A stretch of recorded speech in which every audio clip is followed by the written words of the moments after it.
Good morning, everyone. It's 8 a.m. I'd like to call this meeting to order. Welcome to the 273rd meeting of the council. I'd like to begin this meeting with a land acknowledgement. We want to take this opportunity to respectfully acknowledge that the council regularly meets and its staff offices reside in Anchorage on Dena'ina homelands. The council wants to honor the Dena'ina, the indigenous peoples who have stewarded this land across generations and continue to do so. We are glad to be part of this community and to honor the culture, resilience, and tradition of the Dena'ina people. Thank you. So this is a special meeting for the council, at which the council is scheduled to take up only two issues: harvest specifications for Cook Inlet and the chum salmon bycatch analysis. Because this is designed to be an issue specific rather than a normal council meeting, the council will not take up a full complement of B reports or staff tasking items. Those items will be resumed during the full council meeting in April. Our agenda for this meeting is posted on the council's e-agenda site. We intend to finish C1 Cook Inlet specifications today and will not begin on the C2 chum bycatch analysis until tomorrow morning at 8:30. So are there any objections or changes to the agenda? Okay, seeing none, we have an agenda. So again, because this is a special meeting, we will not have our normal agency reports. We do have a short presentation on meeting logistics from the executive director, and there are written announcements from NIMS posted to the agenda and from NOAA GC on recusal status and a litigation update. And staff are available if council members have questions. Note that we'll not be taking action on these items, however, and therefore public testimony is not scheduled for this portion of the agenda. If the council is interested in any further action on any of these issues, we will schedule that discussion for April. So I'll hand it over to Dave. Thank you. Thank you, Madam Chair. Deputy Director Diana Evans has got a short PowerPoint with some general announcements. And while she's getting set up, I'm just going to remind you that we have an executive session scheduled for this afternoon to talk about a couple of administrative issues. And it's scheduled for 4 o'clock, but I think if we finish this first agenda item early, then we can go right into that executive session right here in this room. Thank you. Good morning, excuse me. Good morning, members of the council. My name is Diana Evans, council staff. And just beginning this short announcements, we wanted to highlight for the council members and the public that we've tried to distill from our various policies and procedures documents a short code of conduct for North Pacific Council meetings, the proper meetings, advisory meetings. And this is to apply to all participants in the process, expectation that everybody participates in a manner that's professional and respectful for council members, for staff, for advisors, for committee members, and for the public. We have we do not tolerate harassment. We have a policy about that we've talked about in the past.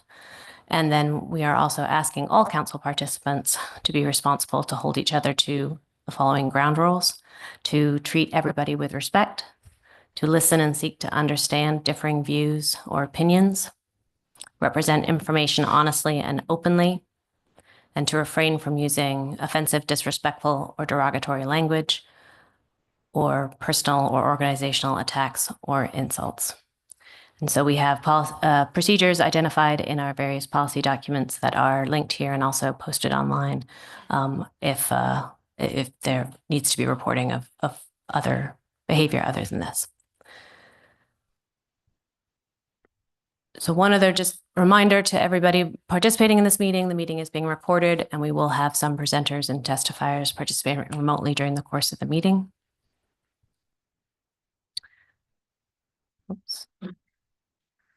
The chair already identified that we're just focusing on these two agenda items at this meeting. And so we're not taking agency reports. There'll be no reports or staff tasking.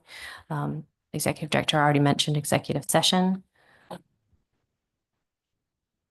Wanted to talk just a little bit about expectations for public testimony on C2 chum salmon. The council, as the chair has noted, will begin on this agenda item tomorrow morning with staff reports. And the council, because of the timing of the special meeting and that we just have this one issue, we're unable to perfectly schedule the sequence of timing of this agenda item through the SSC, AP, and Council, such that you can get both the SSC report and the AP report before you're likely to get to that point when you take up that those committee reports at the end of your staff report on C2.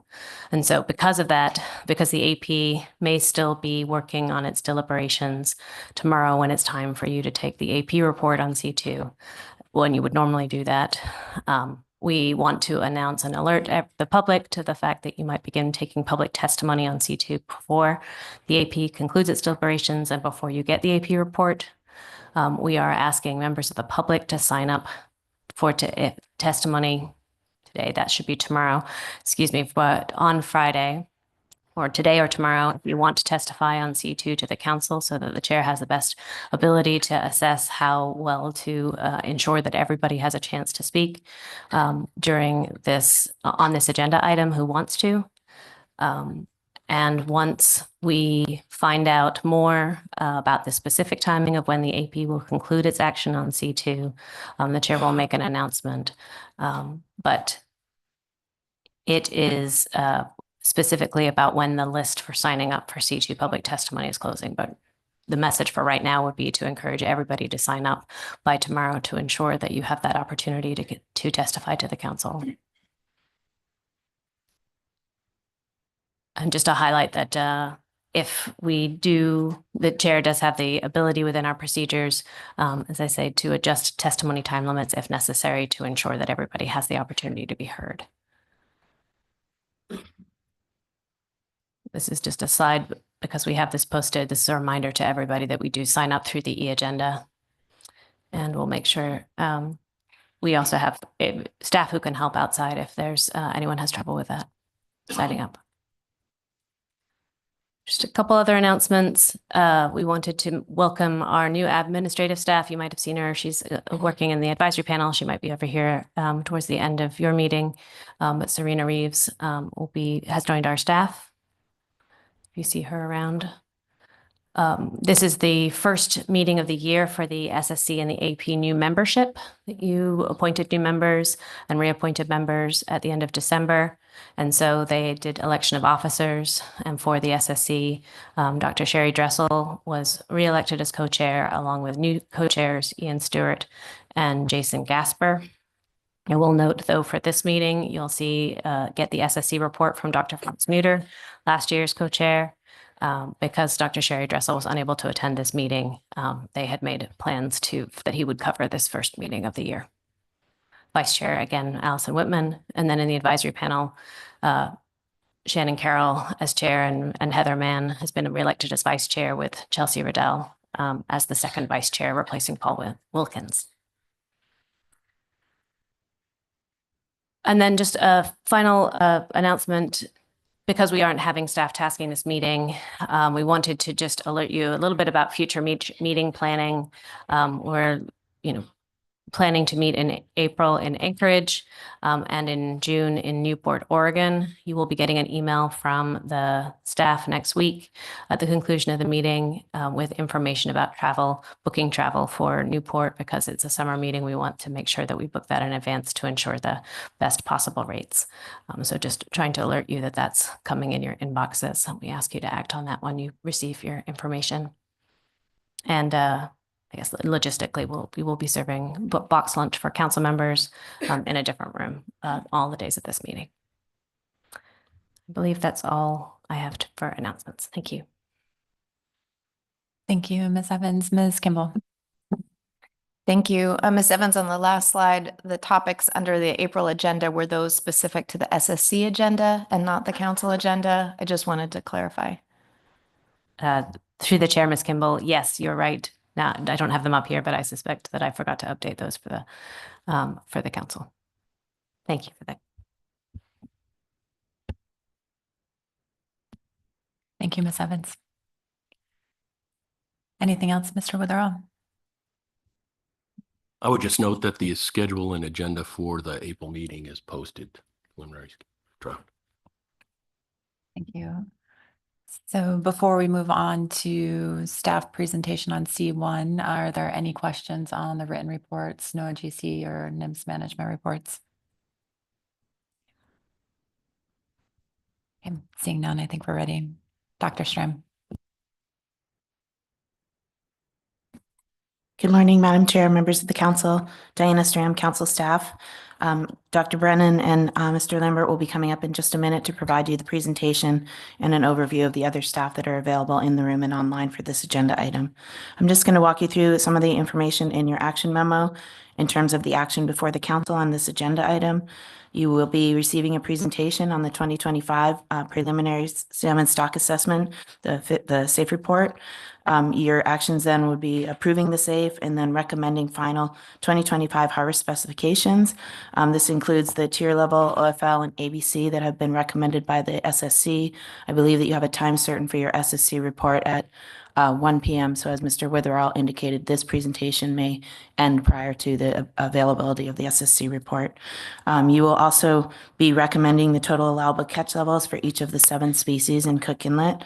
And because this is the second year of doing the specifications for the EEZ Cook Inlet stocks, you will also receive a report on the status determination criteria for the 2024 fishery in relation to status determination under the FMP.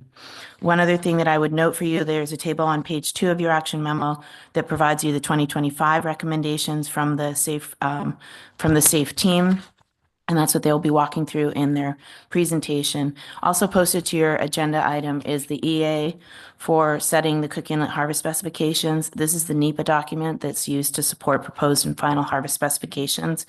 There are no regulations for an RAR to accompany this because we don't have RAR regulations for harvest specifications.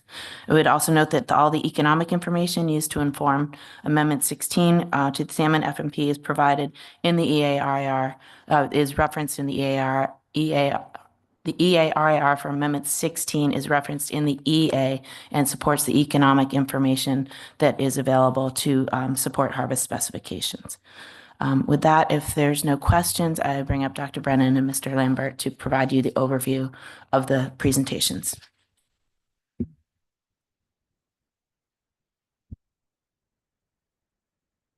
And just a note to members of the public, please do follow the timing of this report. We may be taking up public testimony before our SSC report at 1 p.m. So we'll be beginning public testimony following the completion of this report. Thank you. Good morning, Madam Chair, members of the council. For the record, my name is Rich Brenner with the National Marine Fisheries Service, and joined up here by Aaron Lambert, also with NIMPS, Alaska region. And in the room on this agenda item, we also have Doug Duncan with the Alaska region and Gretchen Harrington, Assistant Regional Administrator. Online, available to answer questions includes Dr. Lucas DeFilippo with the Alaska Fisheries Science Center, and Adam Zaleski, who is the in-season manager for the Cook Inlet EEZ fishery. So we're here to present to you the Cook Inlet salmon SAFE report and harvest specifications, and would also like to give a quick acknowledgement to all of the contributors of the SAFE report from the Alaska Fisheries Science Center and the Alaska region. So a brief outline of our discussion this morning. We're going to talk about some of the timing considerations and the need for council action on the 2025 harvest specifications. We'll provide a overview of some of the federal management of this fishery. We will discuss initially and then in perhaps some greater detail the 2024 salmon fishery. We'll provide we'll talk about the SSC recommendations and how they were addressed, and we'll combine overviews, 2024 overviews of the individual stocks, and then also provide summary of the NIMP SAFE team recommendations for 2025. We'll provide an overall summary and then some considerations for future assessments, and then also Doug Duncan will be talking about an update on the request for a tribal fishery. So to get things started, last year the harvest specifications were implemented under secretarial authority under 305D, and that allowed us to have a shortened 30-day comment period. And that was because we were under court order to get the fishery implemented before the late June start date. But without the court order, if it came down to secretarial authority again, there'd be a 60-day comment period, and the short version is that would not allow NIMS sufficient time to get harvest specifications in time for the fishery to start. So as you can imagine, a delayed start to the fishery would have economic impacts to a variety of users of the fishery, including fishermen, processors, and others. Thank you. I think we'll pause for a question. Mr. Sakata? Yes, thank you. Thank you for the presentation so far. The June 19th date, did I hear you mention June 19th, or am I ahead on the slides? Okay. Is that saying you can get it done June 20th, or is June 19th some kind of season opener date that we should be aware of? Through the chair, thank you for the question. June 19th is, I believe, the season opening date that's scheduled for 2025. And so the fishery is scheduled to open the third Monday in June or June 19th, whichever is later. And I believe that June 19th falls on a Thursday, and so that is the scheduled opening and for 2025. So to answer your question, there's some leeway in terms of the review process and how long it takes at each of those steps in the review process for the harvest specifications. And there is some possibility that it would, under a secretarial route for getting the harvest specifications approved, that it could be either well into the season, like July or even beyond, before it could be implemented with that route. So what we're looking at, I don't have an exact answer for you because there's many steps in getting the approval, but it would certainly, from our calculations, at a minimum, cut into a very big chunk of the fishery. Thank you. And Ms. Baker? Thank you, Madam Chair. Thank you for your presentation. So if you could please contrast the time period required for a secretarial amendment with a council recommended amendment, then what would be the comment period required if the council makes a recommendation? What's the difference? Through the chair, Ms. Baker, I believe there would be a 30-day comment period with a council recommendation, and I think that we would have time, not a huge amount of time, but I think we would have sufficient time under that scenario to get it in the water. Yes, it's only 30 days extra, but so that would put us, last year with a 30-day comment period, we were barely able to get the fishery in the water in time after the February meeting with a 30-day comment period, as I recall. I think we were. I don't have the number in front of me, but it was close.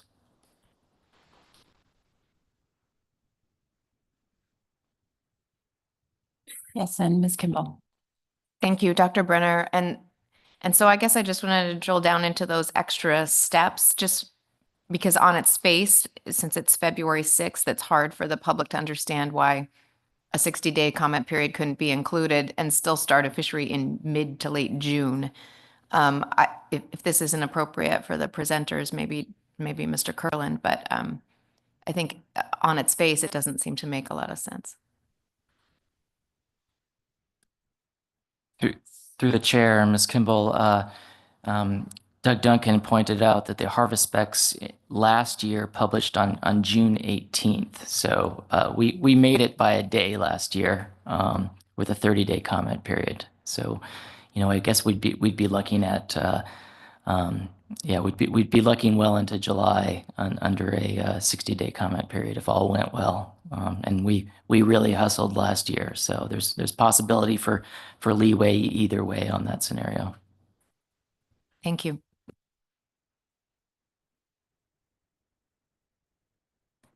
Thank you. And I'm wondering if you could just remind us what the kind of scope of justifications are that can be used under 305D.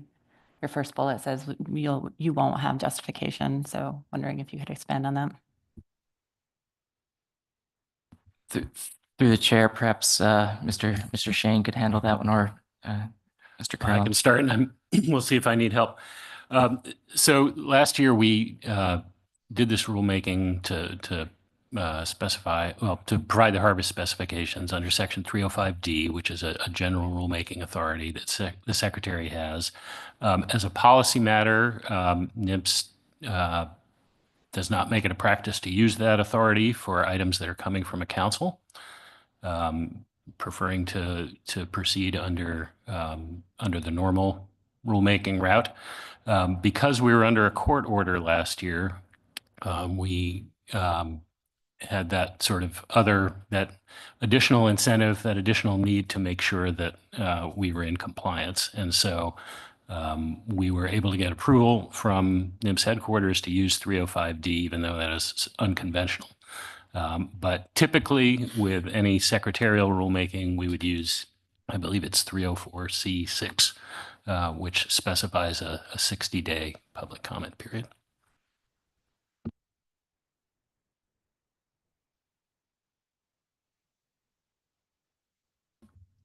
I think we're ready to move on. Thank you.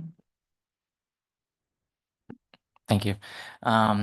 So in front of you are the 7 federally managed salmon stocks that are defined in the fishery management plan. The Kenai late run sockeye salmon, Kasilof sockeye salmon, and then aggregate stocks of other sockeye, Chinook salmon, coho salmon, chum salmon, and pink salmon. An overview of the federal fisheries management.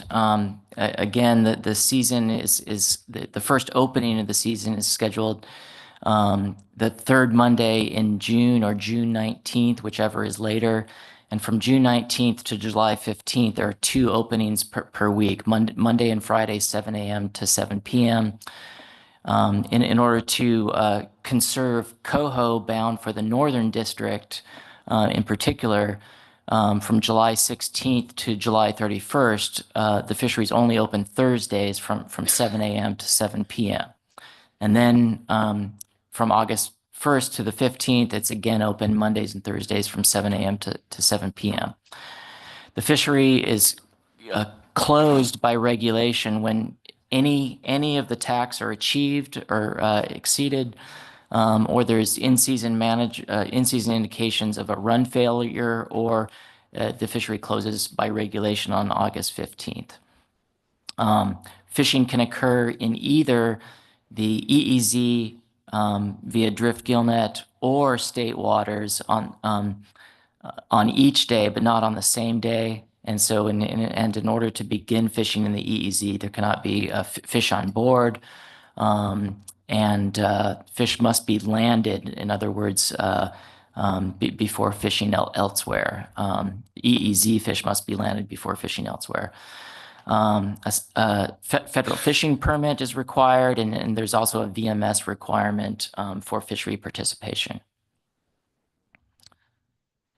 So in terms of changes from the 2024 to the 2025 assessment, I think the biggest change, and one that's not on here, is that prior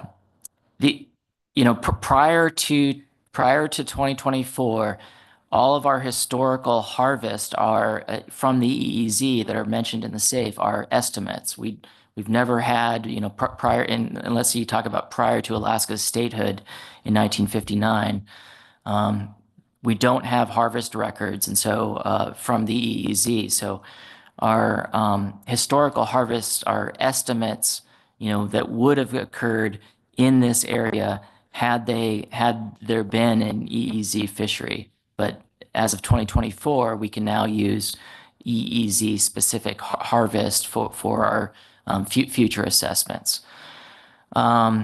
SSC comments from 2024 pertained to the fishery management plan. They pertained also to the 2024 assessment and to the 2025 and future assessments. So in our mind, we addressed all of the SSC comments, including changes to the fishery management plan with respect to the tier 1 calculation. We also changed for the 2025 assessment the way that the tier 3 stock OFL and preseason OFLs are calculated. We've introduced a preliminary risks table for SSC review, and we fully intend to present the SSC with risks tables for all the stocks in future assessments. And we're also working on some additional modeling approaches that pertain to specific SSC requests. Yeah, I think we have a question maybe on the previous slide. Sorry about that, Mr. Mueller. Yeah, thank you, Madam Chairman. Mr. Brenner, back to your previous, it's actually this slide here. So NIMS closes the EEZ commercial fishing, second bullet down, in-season information indicates a run failure. Can you give me an idea what your processes or indicators are to determine that? Sure. Thank you for the question. Things like unusually low spawning escapements into streams, I think would come to mind, or an unusual lack of harvest that alerted us to some possibility that something dramatically different was occurring, and that could also coincide with say brood year escapements. We might see something that gives us pause before a season even starts when looking back at brood year escapements, and that might cause us to pay particular attention to some stock or some species for the current year. But Madam Chair, just to follow up. So Sure. that information and that data you're getting from Department of Fish and Game? Some of it? Through the chair, yes, I would say that much of that information comes from the excellent data collected and disseminated by the Alaska Department of Fish and Game. And Mr. Sakata. Yes, thank you.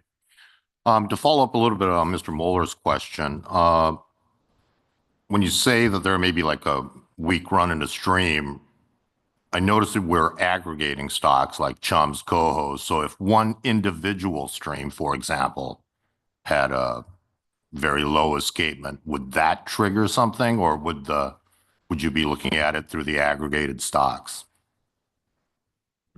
Through the chair, Mr. Sakata, I think we're starting to play the what if scenarios, but which we do, in season management, but which is a complicated topic, and I think we'd be looking at things holistically. But some of these aggregated stocks do have indicator systems that we can the Alaska Department of Fish and Game is monitoring, and certainly we'd be looking at indicator stocks as well as spawning escapements for the larger systems at the same time. Okay, thank you very much. Just to follow up, I do agree that it would be a very complex process. Complexity often requires time. How fast, after you determine that a metric may be suitable for in-season management, how fast would you be able to implement that? Through the chair, Mr. Sakata. So we do need to post fishery closures with the Federal Register, and so that takes a matter of days sometimes. We could issue in-season information bulletins as well that give some sort of indication of an action to follow in the Federal Register. But generally speaking, 1 to 4 days is the time period we're looking at here. Thank you.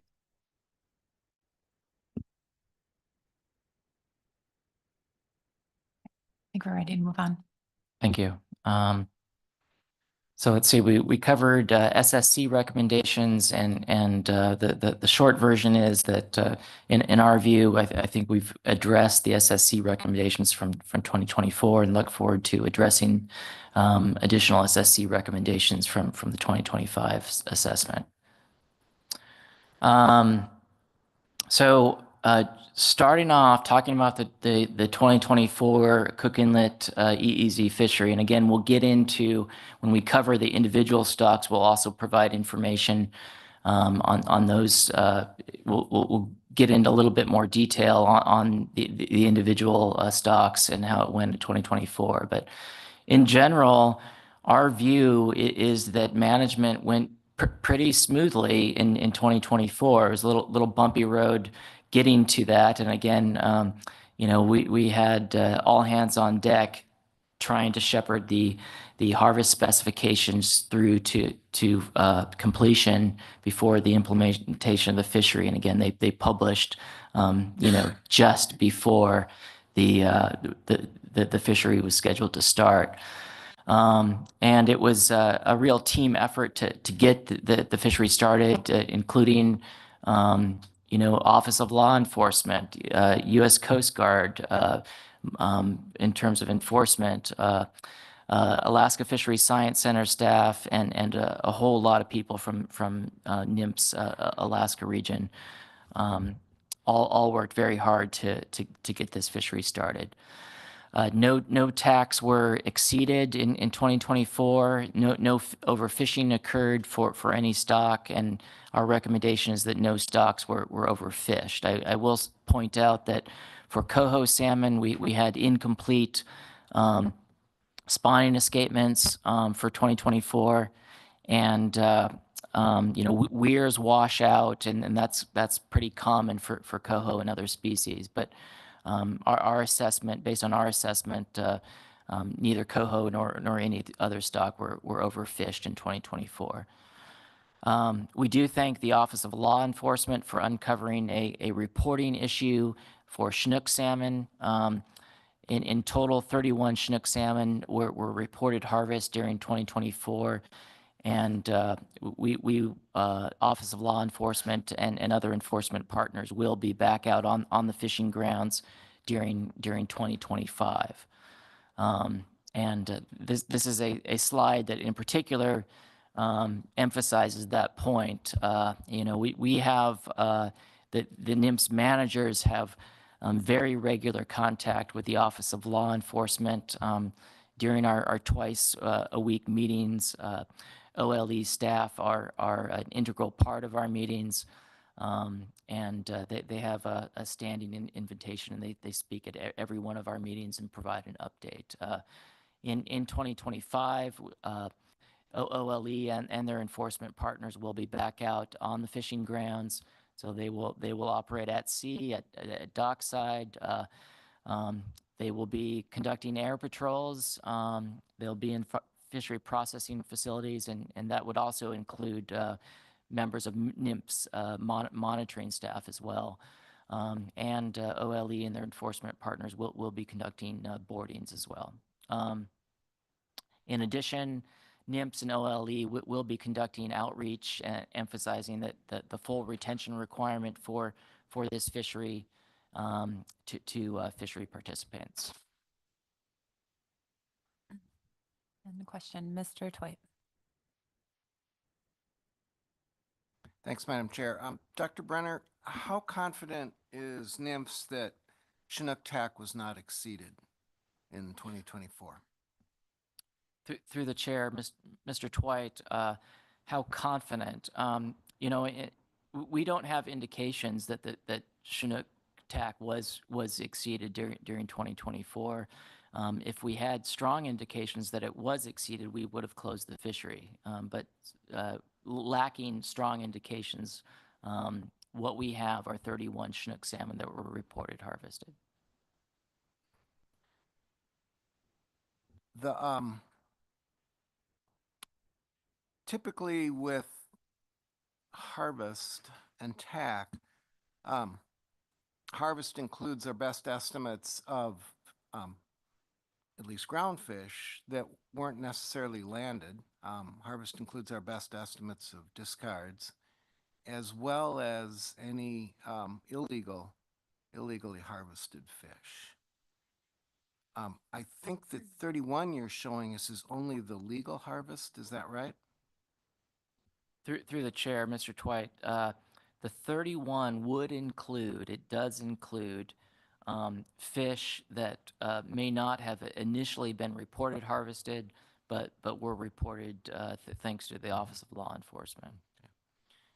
And so what I'm asking really is whether there was any effort by the agency to extrapolate from the OLE findings to determine what likely additional more fishery-related mortalities might have been that never made it to the dock and were never viewed by OLE. Through the chair, Mr. Twite, yeah, fishery extrapolation is a complicated manner, and we wouldn't take that lightly. We certainly did look at boardings and the number of fish that were not reported initially, and the complicating factor, I think, is that OLE is that they're very good at their job. They are really 100% into their job. Their monitoring is not random, right? So their boardings of fishing vessels likely has some insight. They've heard things, they've seen things. They show up at the times that they think that are going to be most effective to them. So if we had a random sampling and you had X proportion of boardings that showed unreported Chinook, then that makes a reporting extrapolation a lot easier exercise. But in our mind, we did not have strong indications that the TAC would have been exceeded for this fishery.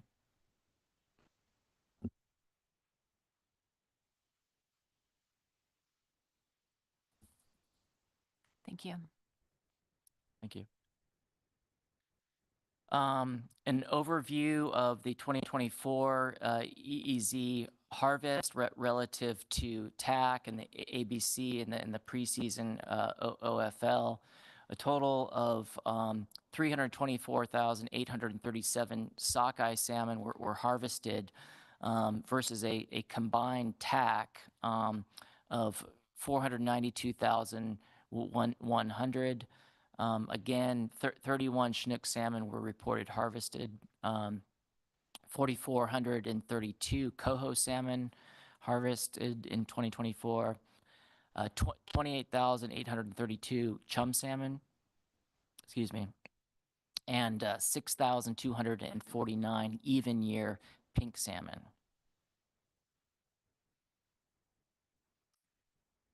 And harvest specifications and status determination criteria are based on the tier system that are discussed in the fishery management plan. For the tier 1 stocks, these are the stocks in 2024 that included just Kenai and Kasilof sockeye salmon. These are the two stocks where there's the highest available information. And indeed, the Alaska Department of Fish and Game really has, and I can't emphasize this enough, just world-class data and information for these stocks. They're really some of the highest quality stocks in terms of available fishery information, not just of salmon, but probably of any fish species that I could think of. It just runs the full gamut of genetics, stock-specific harvests, fry data, smolt data, limnology, lake zooplankton. It just goes on and on. So really world-class data for the tier 1 stocks in particular. For the tier 1, the preseason OFL, which is the amount that could reasonably be harvested in the EEZ after accounting for an escapement goal target and projected state harvest, that originates from a total preseason total run size forecast and then subtracts off those quantities that I just mentioned. The ABC is that amount reduced by buffers to account for uncertainty in likely state harvest and uncertainty associated with the preseason total run size forecast. So the ABCs for the tier 1 stocks are based on model projections, abundantly precautionary to take into account those uncertainties. For the tier 3 stocks, where there's less available information, the preseason OFL is rooted in historic average harvest over a generation time. So the OFL, the preseason OFL for the tier 3 stocks is simply, so for instance, for sockeye salmon, which have a 5-year life average generation time, what we do is we go to the historical record, we find the 5 years of highest consecutive harvest. This is an SSC recommendation, by the way, and that's the preseason OFL. The ABC then is that value divided by 5, so it's the single season manifestation of the preseason OFL for the tier 3 stocks. And then buffers are I should say that I got that a little wrong. The OFL is the highest consecutive harvest for a generation. The preseason OFL is a single season manifestation of that. The ABC is the OFL preseason that account with buffers to account for uncertainty. So relative indications of stock health. That would include have escapements been achieved in recent years? Are there indications of any indications of harm to the stock? Is there low stock abundance? Are there other ecosystems considerations to consider? And so those considerations are mentioned within the executive summary of the SAFE report. So, and then status determination criteria is also differs depending upon tier level. And so we assess overfishing for the tier 1 stocks based on a comparison of the MFMT, the maximum fishing mortality threshold versus the realized harvest in the Cook Inlet EEZ. And then overfish status for the tier 1 stocks is a comparison of the minimum stock size threshold versus the cumulative escapement for that stock over the most recent generation. Happy to expand on that if anybody wants to. Similarly, for the tier 3 stocks, the OFL, the overfishing is assessed based on a comparison of the OFL with the sum of the realized EEZ harvest for that stock over the most recent generation. So if the OFL is exceeded by realized harvest, then overfishing is occurring for the tier 3 stocks. And then for the overfish status, that is assessed in the same manner as I just described for the tier 1 stocks. Getting Mr. Brenner, a question before we move on. Ms. Kimball. Thank you. Dr. Brenner, that I think I just missed, at this very start of your presentation, you were emphasizing that prior to 2024, all we had were estimates of harvest from the EEZ. We didn't have actual harvest records. And so for tier 3 stocks that are so dependent on harvest data, are you saying we're using our estimates of average harvest over time, particular to the EEZ, until we have 5 years of data with actual harvest records for tier 3 stocks in the EEZ? through the chair, Ms. Kimball. Yeah, great question. Yes, you are correct that the OFL for the tier 3 stocks still uses these historical estimates, and it will still use those historical estimates until such time as as they're exceeded by the harvest in the current fishery. And if that does not occur, then we'll continue to use those estimates as the best available estimates information we have to set the OFL, if that answers your question. Follow up. Thank you. Thank you. It does. And so for tier 3 in particular, I'm assuming that that ABC buffer is also accounting for the level of uncertainty we have in making harvest estimates for the EEZ, for which we really have no records aside from 2024. Through the chair, Ms. Kimball, yes, and we've proposed a default buffer, to start off with for each of these stocks, and we recommend, buffers that go up or down from that default, based on what we're seeing for overall stock health and prior indicators of escapement and run size. So we could go either direction depending upon what we're seeing. Thank you. Thank you. So starting off with the Kenai late run sockeye salmon, this is a very important stock harvested historically in the EEZ. It's the most numerous stock of any species that has historically been harvested. And for 2024, peak harvest of the sockeye stocks, and again, the TAC was grouped for it was aggregated for all of the sockeye stocks, but peak harvest of sockeye occurred on July 15th, and 189,380 Kenai late run sockeye salmon were harvested in 2024.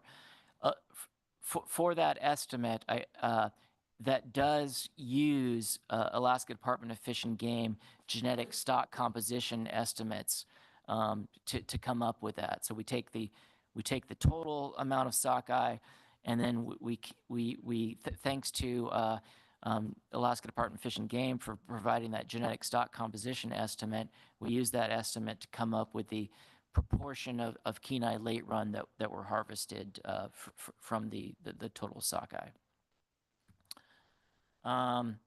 So 189,000 fish from this stock represented about 19% of the total state and federal commercial harvest of sockeye salmon in 2024, and this stock was about 58.3% of the EEZ sockeye harvest based on state genetic estimates that I mentioned previously.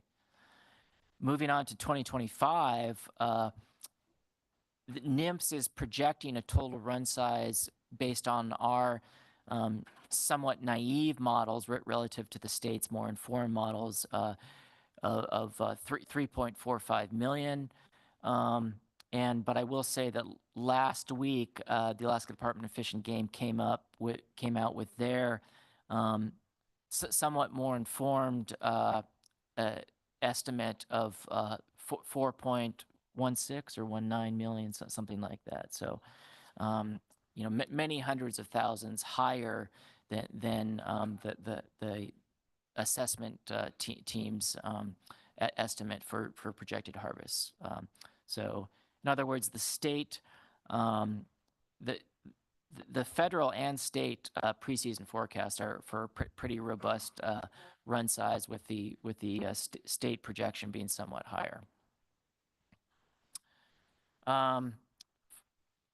NIMP Safe Team recommendations for 2025 for this stock included a preseason OFL of 976,761 Kenai late run fish, And again, this is the amount that could reasonably be harvested in the Cook Inlet EEZ after accounting for state harvest and the spawning escapement target. But with a precautionary buffer applied, the NIMP Safe Team ABC recommendation is for 700, just about 710,000 fish from this stock that could precautionarily and reasonably be harvested in the Cook Inlet EEZ. Moving right along to the Kasilof sockeye salmon stock. Again, peak harvest of sockeye occurred on July 15th, and 66% of the TAC was utilized. 77,960 fish from this stock were harvested in the Cook Inlet EEZ based on Fish and Game genetic stock composition estimates and reported harvest. We will point out that for this stock in particular, that there have been high escapements in recent years, and model projections, and this is the red box here in the lower right is not actual data, although the escapements are, but model projections suggest that a future in which this stock, because of density dependent effects in a glacially occluded lake, that this stock may not replace itself in future years. So we could be looking at diminished returns and yield in future years due to large spawning escapements. Dr. Brenner, question? Mr. Mueller. Thank you, Madam Chairman. Dr. Brennan, forgive me if I missed it, but go back a couple of slides here. The percentage you attribute to a buffer, how did you come about? It's 27.3% buffer. How'd you come up with that number? Through the chair, Mr. Mueller, Aaron Lambert is going to field this question. Through the chair, my name is Aaron Lambert, and I work for the National Marine Fisheries Service. So the buffer is calculated essentially by retrospectively looking at our methods for deriving the OFL for the previous 10 years. So you use out-of-sample forecasts, you calculate the OFL, and then you compare that to the truth and over those 10 years. And then you calculate median symmetrical accuracy, which gives you a relative percent error, and you use that as the buffer to reduce the OFL to the ABC.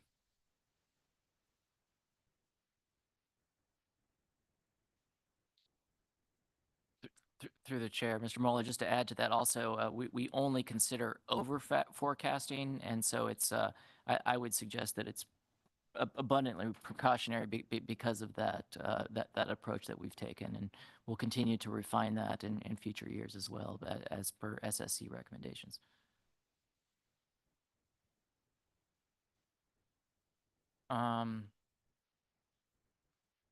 So let's see, for 2024, again, the harvest for this stock was about 78,000, and that's 19% of the federal and state combined commercial harvest for Upper Cook Inlet.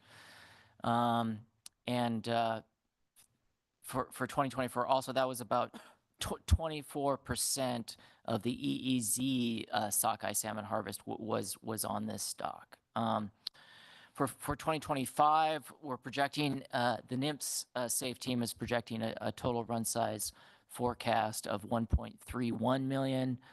And that compares to recent very large returns of 845,000 to 1.8 million in recent years. And again, Aaron just described the buffer approach for the tier 1 stocks. In terms of NIMP Safe Team recommendations, we are recommending a preseason OFL of 746,294 fish that could from this stock that could reasonably be harvested in the Cook Inlet EEZ after accounting for the spawning escapement target and projected state harvests. The buffer on this stock, again, the models choose the buffer for these two tier 1 stocks. Of 57% is a good bit larger than the Kenai buffer, and that amounts to an NIMS Safe Team recommended ABC of 320,841 fish for 2025. Moving on to aggregate other sockeye salmon stock. This is defined in the salmon FMP as all other sockeye salmon harvested in the Cook Inlet EEZ, with the exception of Kenai and Kasilof stocks, with 4 indicator stocks shown on the screen. So because there are indicator stocks, it is possible to assess both an overfishing and an overfish determination for the stock based on the spawning escapements to the indicator stocks, provided that the stocks have what we consider to be a reliable index of escapement. In 2024, there were 57,496 fish from this stock estimated to be harvested in the EEZ based on state of Alaska genetic stock composition estimates and reported harvest.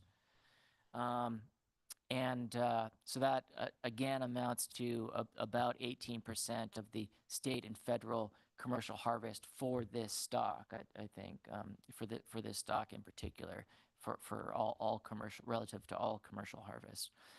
That also amounts to 18% of the total sockeye harvest harvested in the EEZ.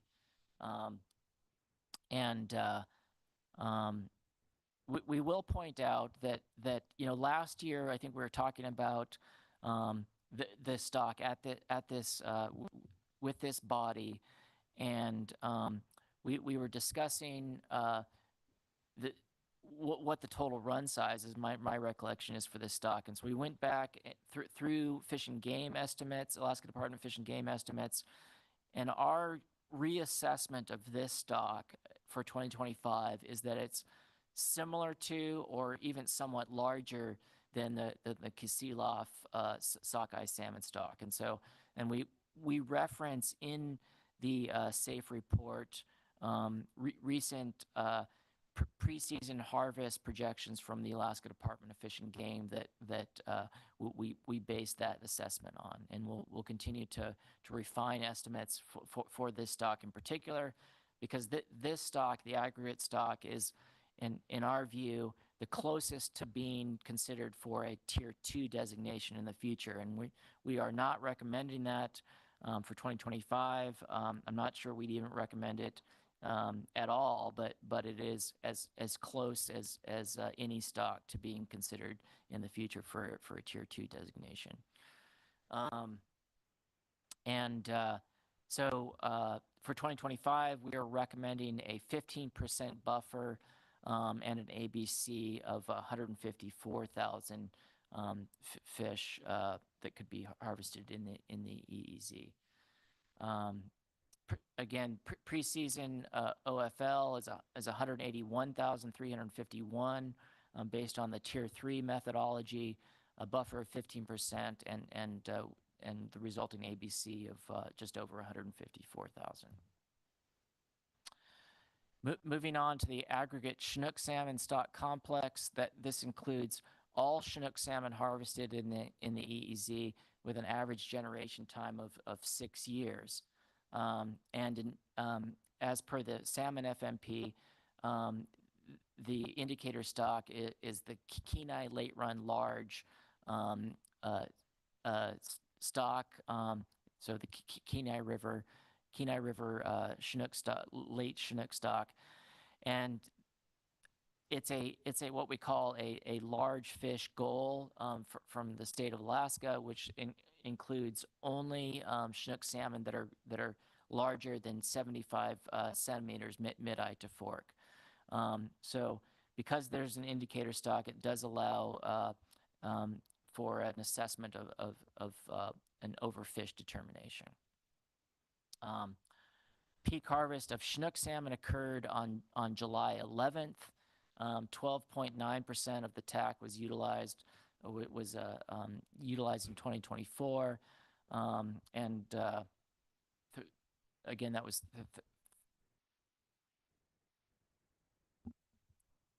Sorry, Dr. Brenner, Mr. Ritchie. Thank you. Thank you for the presentation so far. I guess I'm wondering about that 75 centimeter for a Chinook to be counted, and that's not the same on the catch in the fishery here, though, right? All Chinook are counted in the fishery, so I'm wondering if there's any concerns over that kind of discrepancy in accounting. Through the chair, Mr. Ritchie, the next slide, the answer to your question is yes. All Chinook salmon harvested account towards the TAC in the fishery. I think that was your first question, maybe. I was just about to give some consideration of that very point in the next slide, if you'd allow. Thank you. Yeah, thank you. I guess the slide's a little bit cut off. The conversion from Google to PowerPoint to PDF.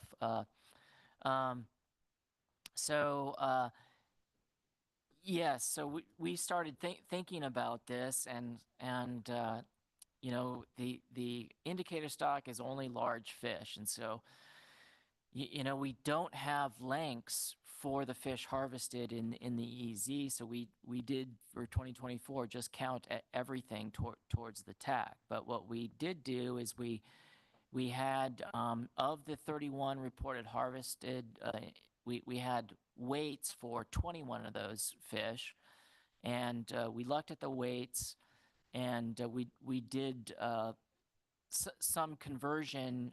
We found a conversion table, and based on our assessment, only 2 of the fish would have been large enough to be counted as, and just barely large enough. There's some possibility that none of the fish would have been actual Kenai late run large fish, but only 2 would even be considered for that designation. We also went back in the through Fish and Game records, and we will note average weights of that were also sort of back up this point, that reinforce this point, that we're not necessarily seeing fish that are large enough to be considered for the one indicator system for this stock. Previous Alaska Department of Fish and Game publications also, so Reimer and Dakovich in their assessment of the Susitna stocks, which is would be the other large, the other substantial Chinook salmon stock in the Upper Cook Inlet, also largely discount this fishery as being as harvesting those fish. So then we went into a State of Alaska genetics study, and for sport fish caught fish, and again, not the same, necessarily the same fish, but the only available genetic information suggests that the vast majority of those fish were not of Cook Inlet origin, with only a maximum of about 12 to or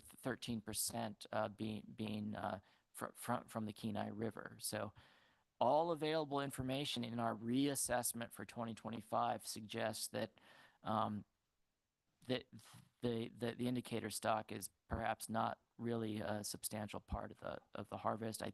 If I had to suggest, I think that we're looking at feeder kings from elsewhere being harvested. And Mr. Twite. Thanks, Madam Chair. Dr. Brenner, remind me of the mesh size requirements for this fishery. Through the chair, Mr. Twite, occasionally have those at the ready, but they're not quite in my frontal lobes at the moment. But if you give us some time, I think we could look those up for you. Just a moment, please.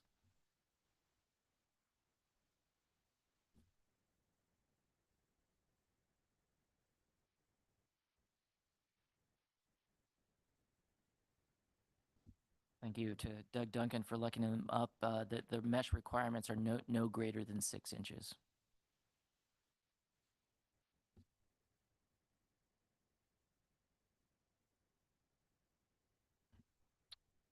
Let's see, for 2024, again, only 31 Chinook salmon were reported harvested, and that's about 8% of the combined state and federal commercial harvest in 2024. I will note that in addition, the NIMS proactively closed the EEZ recreational fishery, and as did, I believe, there were restrictions from the Alaska Department of Fish and Game also closing sport fishing in the area. Again, harvest reporting was a concern during the 2024 season, and we will continue to be monitoring and enforcing the fishery in 2025. For 2025, the NIMS Safe team recommends a 30% buffer from the preseason OFL and an ABC of 261 fish. And in our recommendation, this amount balances the need for conservation for Chinook in general in the North Pacific, which are not doing great anywhere in the North Pacific, in our view, with the need to avoid perverse incentives, i.e. the lack of reporting or even trying to prevent discarding. We will note also a NIMS Safe team recommendation for we would very much appreciate future genetic sampling for this stock and others in the future. So this slide is just a repeat of what I just said. Preseason OFL of 373 is the NIMS Safe team recommendation, 30% buffer, and an ABC of 261 fish for 2025. Moving on to aggregate coho salmon stock complex. And this stock complex includes all coho salmon harvested in the Cook Inlet EEZ for 2024. Peak coho harvest occurred on July 25th, and that does also reinforce the fact that that under regulation, the fishery is reduced to 1 day per week during the entirety of late July. 17.8% of the TAC was utilized in 2024, and again the total harvest from the EEZ was 4,432, which you can see is historically a fairly low amount, given that in the most recent time series from 1999 to present, as many as 110,000 coho have been harvested, I think in the late 2000s. So for 2024, a harvest of 4,434, that amounts to 18% of the state and federal commercial harvest in Upper Cook Inlet. We will note that escapements were not met in indicator systems for the Deshka and Little Susitna in 2024. But there has been incomplete monitoring due to weirs being washed out from 2022 to 2024. So the NIMS Safe team recommendation in going through all of the spawning escapements in recent years and considering those that were monitored, our recommendation was rather emphatic that this stock is not overfished based on available data.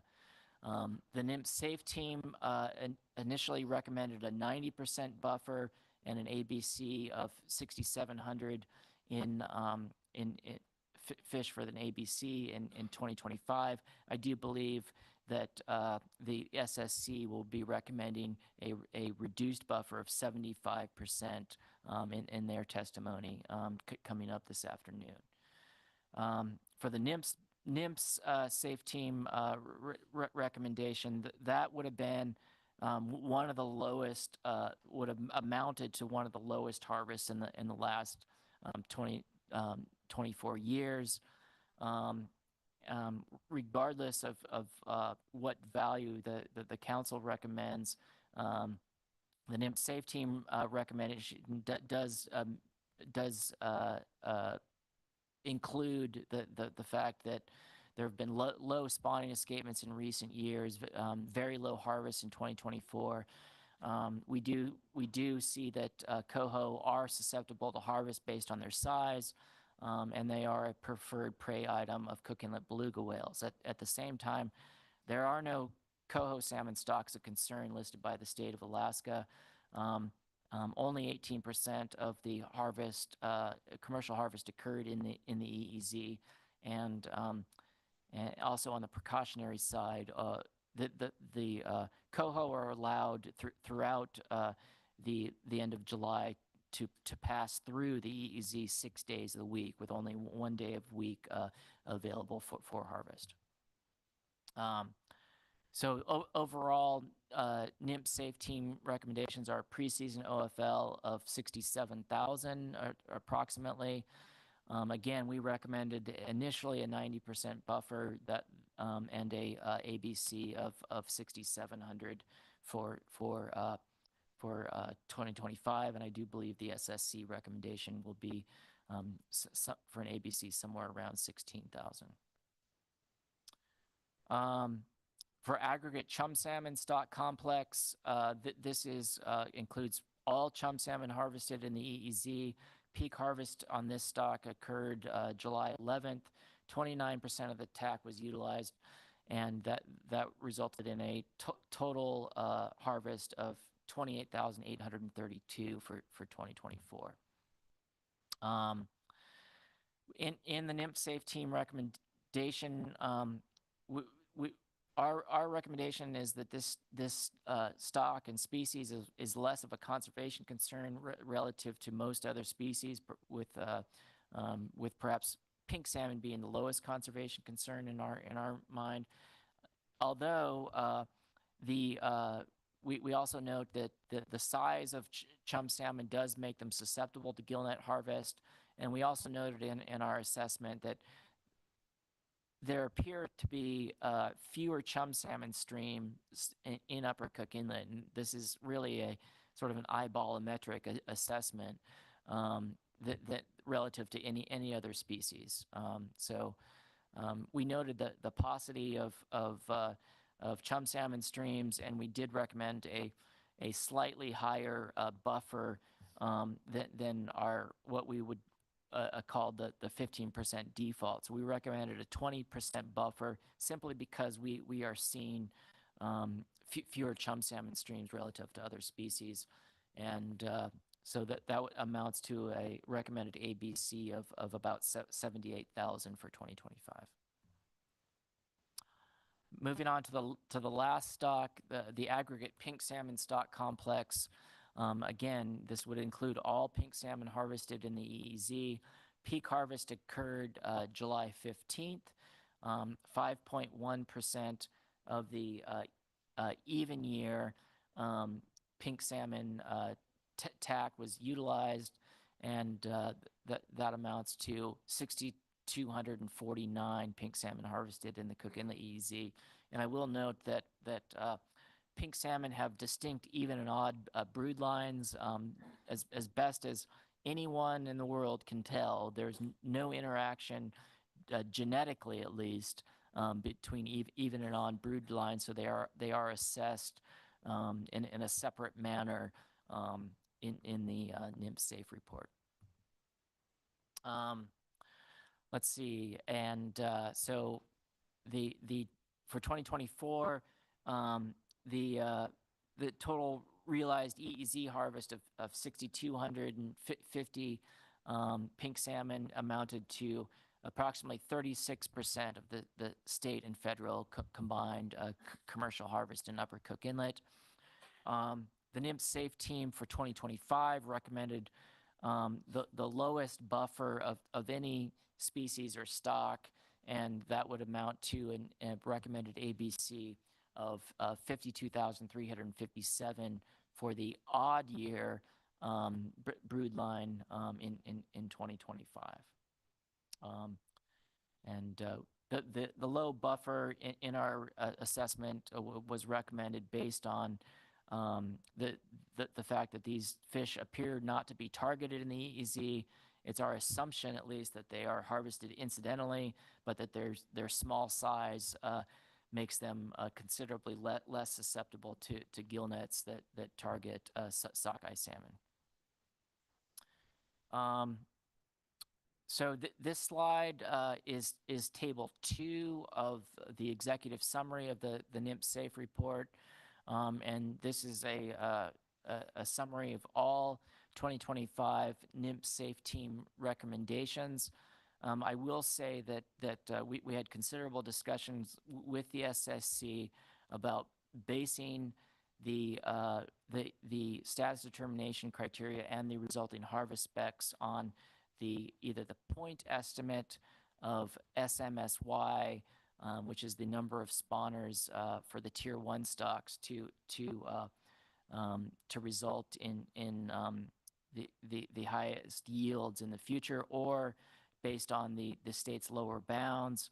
This table is our recommendation based on the lower bounds, and for this, we do recommend that a total of 1.185 million sockeye salmon could reasonably be harvested in the Cook Inlet EEZ in 2025, based on the conservative achievement of any state harvests, so that would include sport, personal use, and commercial and other harvests, and the achievement of the state's spawning escapement goals.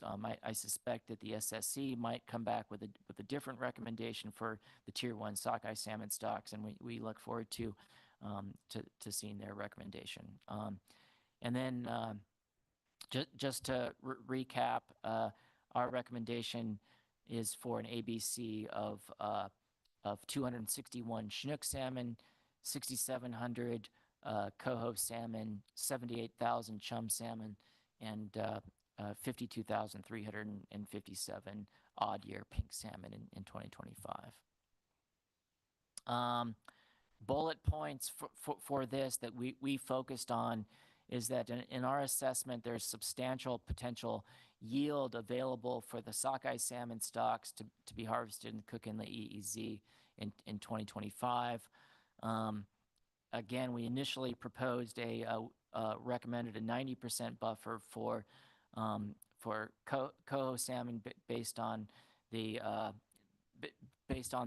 really escapement targets that were not achieved in 2024, low harvest in 2024, and just out of an abundance of precaution, including the fact that these fish are prey items of endangered Cook Inlet beluga whales. And again, I do believe that the SSC is going to recommend a reduced buffer of 75%, which in our view is also abundantly precautionary. Again, for the tier 3 aggregate Chinook salmon stock complex, we're recommending a buffer of 30% for 2025 and an ABC of 261, which in our recommendation is precautionary to prevent overfishing, and a value that tries to balance the need to prevent overfishing with also the need to prevent the possibility of perverse incentives in the fishery. Additional recommendations include the formation of a salmon plan team. The NIMS assessment authors will note that this exercise currently lacks a plan team, and so right now It's basically one conversation a year with the SSC, which frankly, from an assessment side of things, is a little unfair to the assessment authors. And we would very much appreciate guidance well prior, like every other federally managed stock, well prior to coming to the SSC, so that we can have more than one conversation a year about the assessments. And so, yes, a salmon plan team from our perspective would be greatly appreciated in the future.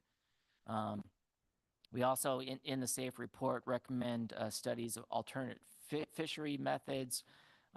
We left this intentionally a bit vague, but we will note that based on our assessment, we have a large abundance of harvestable surplus available for two stocks in particular: Kenai late run sockeye salmon and Kasilov sockeye salmon, which have often exceeded the upper bounds of their spawning escapement targets in recent years.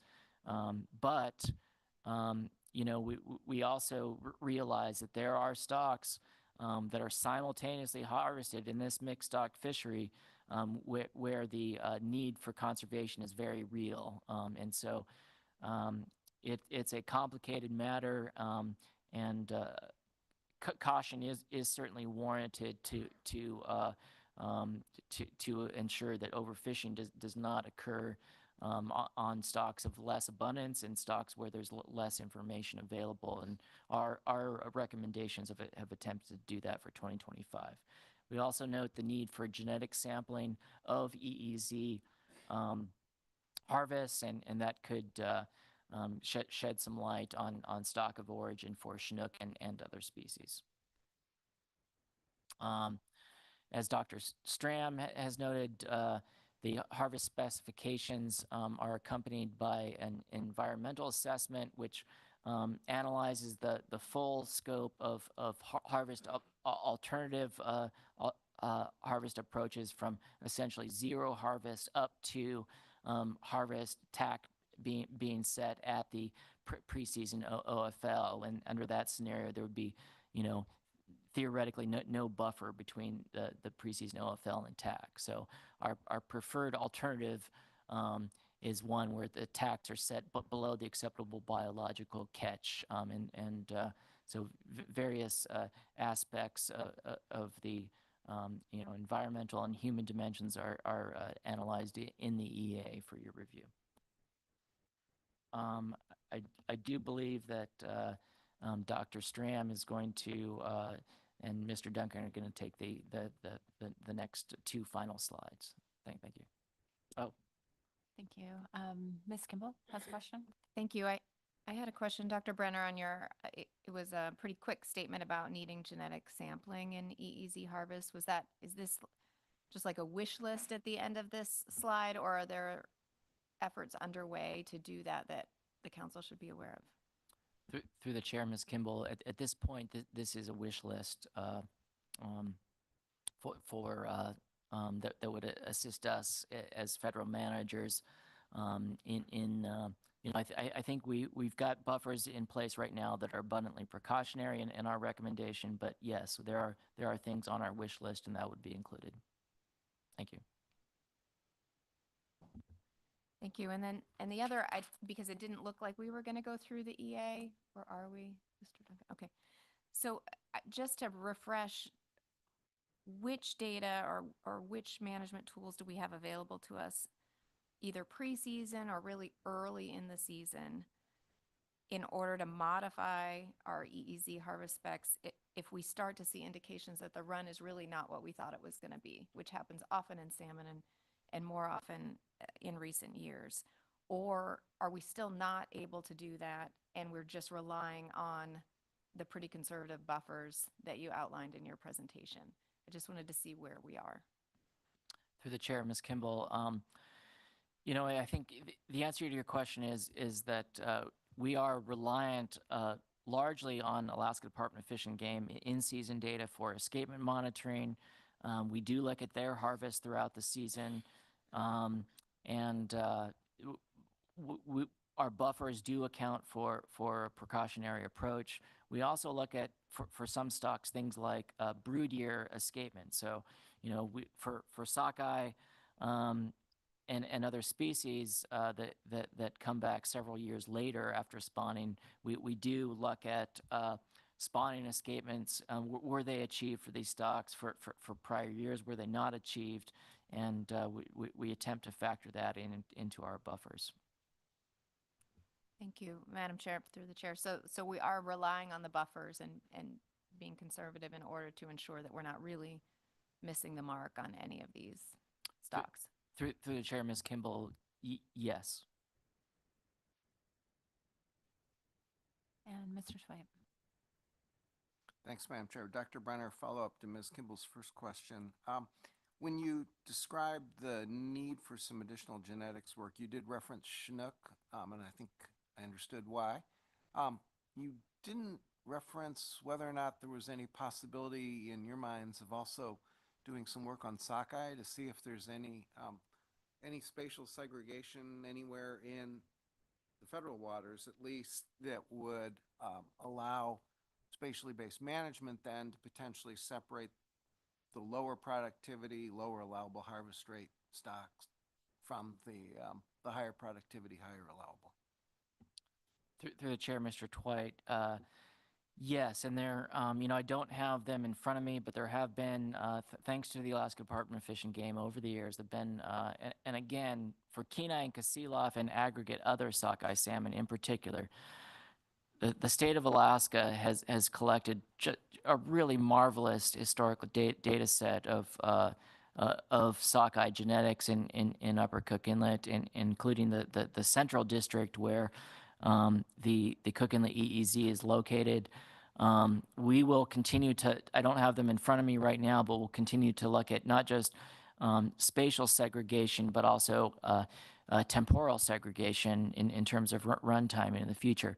Right now, it's a bit of a moot point, and I didn't, have those figures in front of me simply because right now, at least, the EEZ as an entirety is either open or closed. And so, the state of Alaska over the years has opened this area or this section and not others, whereas right now, at least, we do not have spatial divisions within the EEZ. It's something to look at in the future, and I think that, again, the excellent data that Alaska Department of Fish and Game has collected over the years would be informative for that.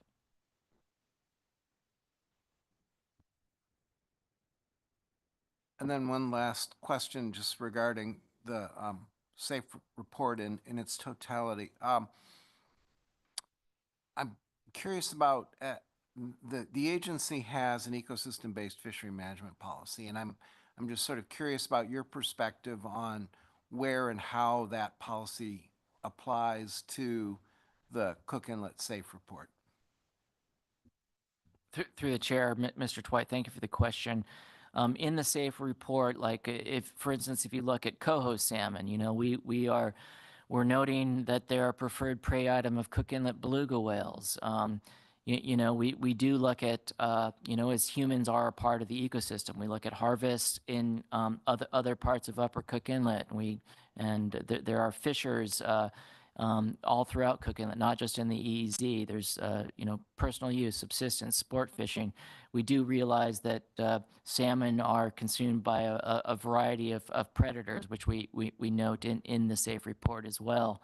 And so I think that throughout the SAFE report, you will note indications of consideration for ecosystem function for salmon beyond just commercial and recreational harvest, and we fully intend to include more of that information in the future. Our draft preliminary risk table, which we present in the SAFE report for your review, will be presented for all stocks in the future, not just coho salmon. And in that, we note a broad, in our preliminary risk table, we do note a broad spectrum of ecosystem considerations. We'll also note that for the Alaska Department of Fish and Game, again, world-class, absolutely world-class data available for these stocks. They have been collecting long-term data sets for limnology, zooplankton in the lakes, fry abundances, smolt out migration, harvest records for this stock for the Upper Cook Inlet, I do believe go back to the 1890s. So we are talking about a wealth of long-term data, and certainly plan to include more of that in future assessments. Thank you. And Mr. Williams. Thank you, Madam Chair, and thank you, Dr. Brenner, for your presentation. I should have asked this question early on, but I was trying to do the math here, looking at the calendar. How many total days of fishing did we have in 2024? Through the chair, Mr. Williams, if you could give us just a second. I don't have that right in front of me. Okay. I was trying to do the math here too. But thanks to my colleagues, the answer is 15 days in 15 days. in 2024. Thank you.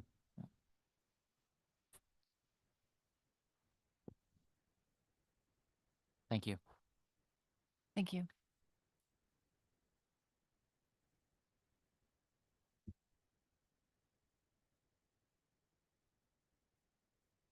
Thank you, Madam Chair. Just a couple timing issues to talk about in terms of, and kind of contrasting this with how we do our specifications for crab and for ground fish. So there, as you know, there's proposed and final rulemaking that occurs. And so for ground fish, for example, in addition to the planting issue, so there's a couple of different things. For all of our other assessed stocks federally, we do have a federal plan team that's comprised of state and agency staff and academics that review models as well as provide advanced recommendations to the SSC on OFL and ABC. Those plan teams, depending on which one, meet several times a year, but the main aspect of it is the plan team meets and reviews methodology. So for example, for groundfish, our plan teams meet in September, review proposed models to be used in the upcoming assessment cycle, as well as address additional issues with respect to in-season management updates, as well as survey updates. That goes to our SSC in October. Coming from the SSC reviews those, makes their recommendations on the models to be used in the upcoming assessment cycle, and then provides the recommended proposed OFL and ABC. That information is used to inform the proposed rule that stems from the October council meeting with the best estimate without updated assessment of what the specifications would be in the subsequent year. The plan team meets again, reviews the final assessments, and then we get to final specifications in December. Coming from that, after the SSC has recommended OFL and ABC, and the council recommends TAC, the agency then produces the final rule for the specifications for the upcoming year.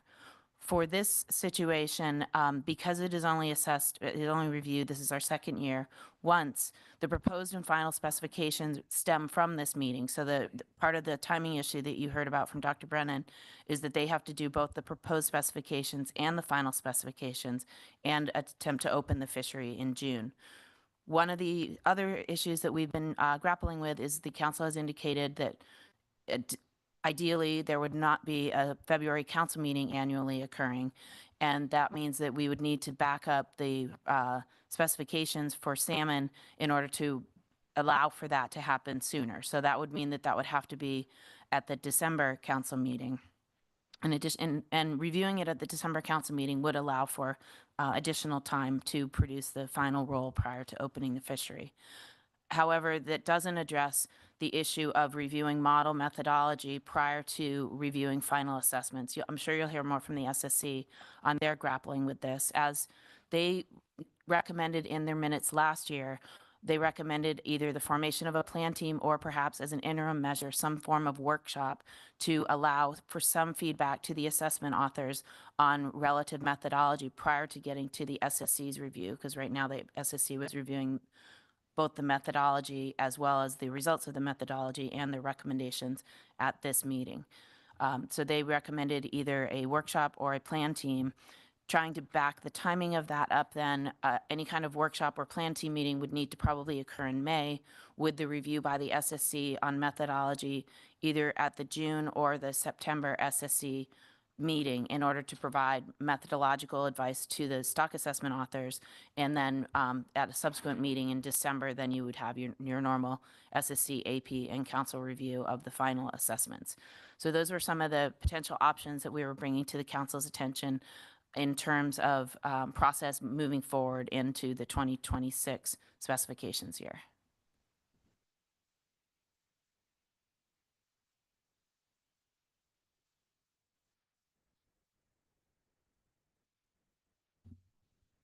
Madam Chair, members of the council, for the record, my name is Doug Duncan and I'm with National Marine Fisheries Service. I'm here today to give an update on requests for a tribal fishery in the Cook Inlet EEZ area. As you'll remember, in the late stages of development of Amendment 16, in public testimony to the council, tribal representatives had requested a tribal fishery be added to the area.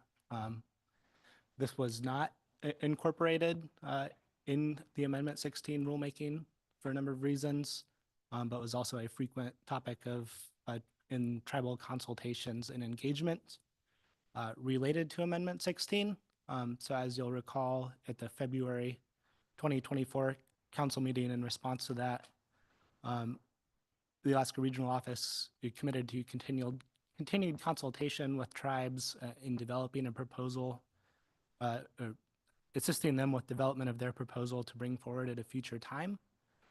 This has been ongoing. So in addition to those discussions that we had at the final stages of the Amendment 16 development and implementation, in July of this year, we specifically, in response to the request for written consultation on the tribal fishery issue,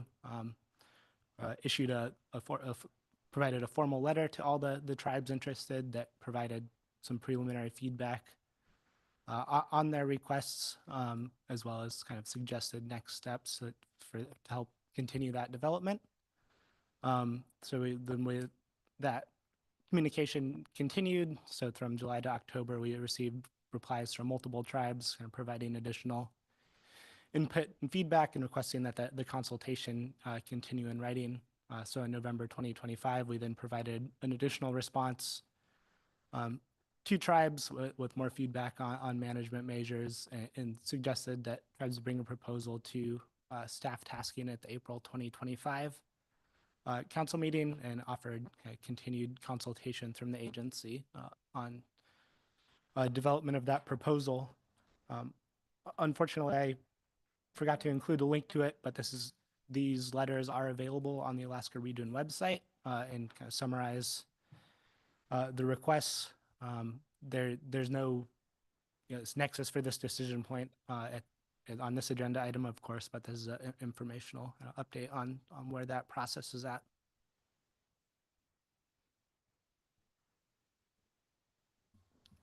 Thank you. Question, Ms. Kimball. Thank you, Mr. Duncan, for that update. So our expectation would be if interested tribes were still pursuing this would be to see something at our next meeting as a proposal. And then can you remind me, is this just the Ninilchik Traditional Council that's pursuing this, or you mentioned other tribes? Are they all tribes within the area, within the region? Thanks. Thank you. Through the chair, Ms. Kimball. There are 7 Cook Inlet region tribes that have approached us. I believe you'll hear maybe some public testimony from these groups at this meeting on the specs issue. And that was the bringing a proposal to the April 2025 meeting was the agency's suggestion for how to move this forward. But we have not received feedback on that specific proposal, but I think there is interest that we've heard from the tribes of continuing with that option. And Mr. Twite. Thanks, Madam Chair. Mr. Duncan, this is probably a small question, but I just, was wondering why NIMS suggested staff tasking instead of suggesting having the tribes describe any proposal as part of the NIMS report, sort of an extension really of NIMS reports to us regularly on the results of tribal consultations, just an extension of that. And as I say, I'm probably getting wrapped up on small issues already. Through the chair, Mr. Twite, I guess that probably doesn't preclude that approach either. I think that was just the option that, or maybe I'll defer to Mr. Kurland. Mr. Carlin. Thanks, Madam Chair. We're certainly flexible to how the council would like to engage on that. I just, on the broader point, I guess I wanted to maybe seek Mr. Duncan's clarification. Just to sort of temper everyone's expectations, my recollection is that there were still quite a lot of issues to be worked out with the tribes before having a thorough proposal to bring forward to the council. So I think the idea of having something like that ready in April is contingent on those issues being worked out. And Mr. Duncan, could you just clarify that? Through the chair, Mr. Kurland, I guess that's probably some question there. This tribal fishery would be a new thing to this council's management. So I think SNIMS is kind of endeavoring to look at some of these foundational questions as a part of the consultation, but I think there might also be value in development through the council process and getting input in that forum as we tackle some of these new questions.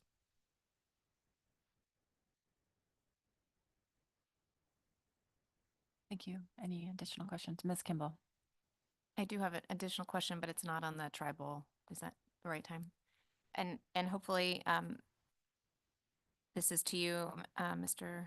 Duncan, on the EA. It is likely in here, but I just had a couple questions about how the fishery went this past year. There's a lot of vessels, it seems, participating in the fishery, at least for a short amount of time. Certainly, there are communities very dependent on the fishery, but I couldn't see, how many vessels or folks are participating only in the EEZ versus between both the EEZ and state water fisheries. Are there participants reliant only on the EEZ fishery? Oh, through the chair, Ms. Kimball, I don't have that answer off the top of my head, and maybe somebody else will. But I know that in the development of Amendment 16, it was our understanding that it was participation in both areas was pretty much universal among participants. Second question was in the EA. It's is clear that in our first year in 2024, the TACs were underachieved. I guess the proportion of the TAC harvested was pretty low. I mean, highest for sockeye at 66% of the TAC. And I read that some of that is sockeye just moved primarily into state waters pretty quickly by mid-July, so it wasn't available in the EEZ. But were there other factors that NIMS has monitored to say why the TAC wasn't fully utilized? Through the chair, Ms. Kimball, I think that's one consideration. I also think that participation in the federal fishery was relatively lower than it was under previous state management, just because there were additional requirements placed on vessels, and then just the relatively short turnaround to comply with those requirements between the implementation of Amendment 16 and the beginning of the fishery. And I think there's also public testifiers here that may be able to speak to that as well. Thank you. Ms. Goen. Thank you, Madam Chair, and thank you for the presentation. My question's for Dr. Stram on these possible options for specs timing. You note the May workshop. Is the idea that would function like a salmon plan team? And if not, can you speak to the benefits of this workshop approach versus a plan team? Thank you. Through the chair, Ms. Goen. I think the idea of the May workshop is sort of an interim step but it would function, I ideally somewhat like a plan team in that the purpose of the workshop would be a methodological review. Similar to when we first started doing crab assessments, we had a series of crab modeling workshops to get into more depth than the plan team had the capability of at the time to review the models. And so I think the idea from the SSC in proposing a workshop is that that might be a more doable first action in order to get what was considered to be pretty critical review of new assessments and methodology. That in under that scenario, then the workshop report would be provided to the SSC in June, let's say, if that's the way that played out, for the SSC to review both the methodologies as well as recommendations stemming from a workshop in order to provide another layer of peer review prior to moving forward with their recommendations coming out of May or coming out of the June, say, meeting. And for that, so that would be similar timing to how we review models for crab. I don't think under that scenario that's necessarily an action item for the AP or the council. You take that up in June for crab because you actually have specifications for several stocks, but you're not really receiving the modeling update from the crab plan team per se. The reason why it's on your agenda is more of the action items associated with it. So unless the council wished to review a workshop and SSC recommendations on models, that could also be just an SSC only agenda item. Thank you. And Ms. Baker. Thank you, Madam Chair, and thank you, Dr. Stram. I will follow up on that question. Similar to options for a workshop or really the plan team suggestion as well. The background explanation you laid out at the beginning to help us put into context was for the groundfish plan teams. And I think those of us who are less familiar with that process, my takeaway is that's a big group of people. It's, logistically challenging. There's pretty broad representation from across, I think you said, agency staff and academics. In the discussions of a possible workshop or plan team, has there been discussion about how to scale what's appropriate for salmon in terms of participation size, all of those other things versus what we have for groundfish and crab? Thank you through the chair, Ms. Baker.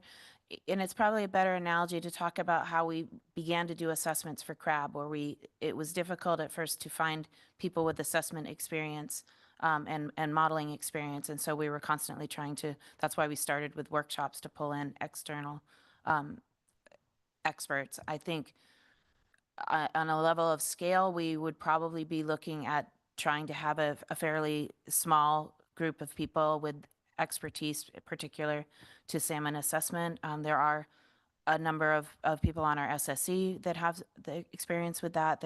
We would look to other agency academic folks but the important part would be to have a group of people with expertise on salmon assessment and modeling in order to review those assessment models for those 7 stocks.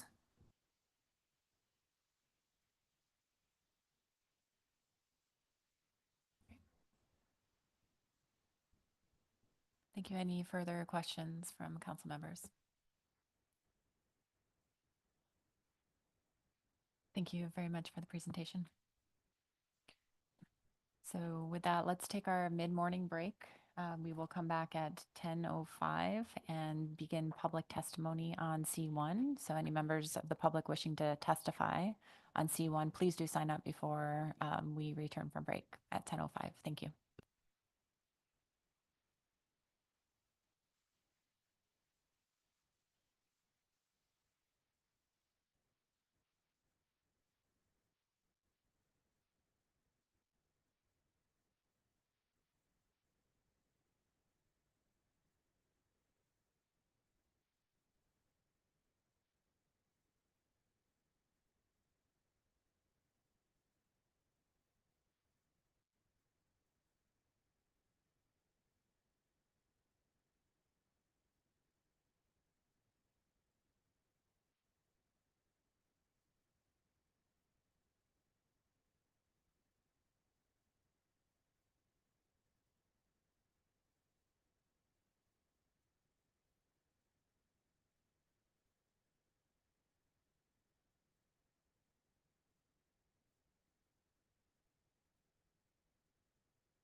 Council members, please come back to order. So we just finished our staff presentation on C1 and we'll begin public testimony.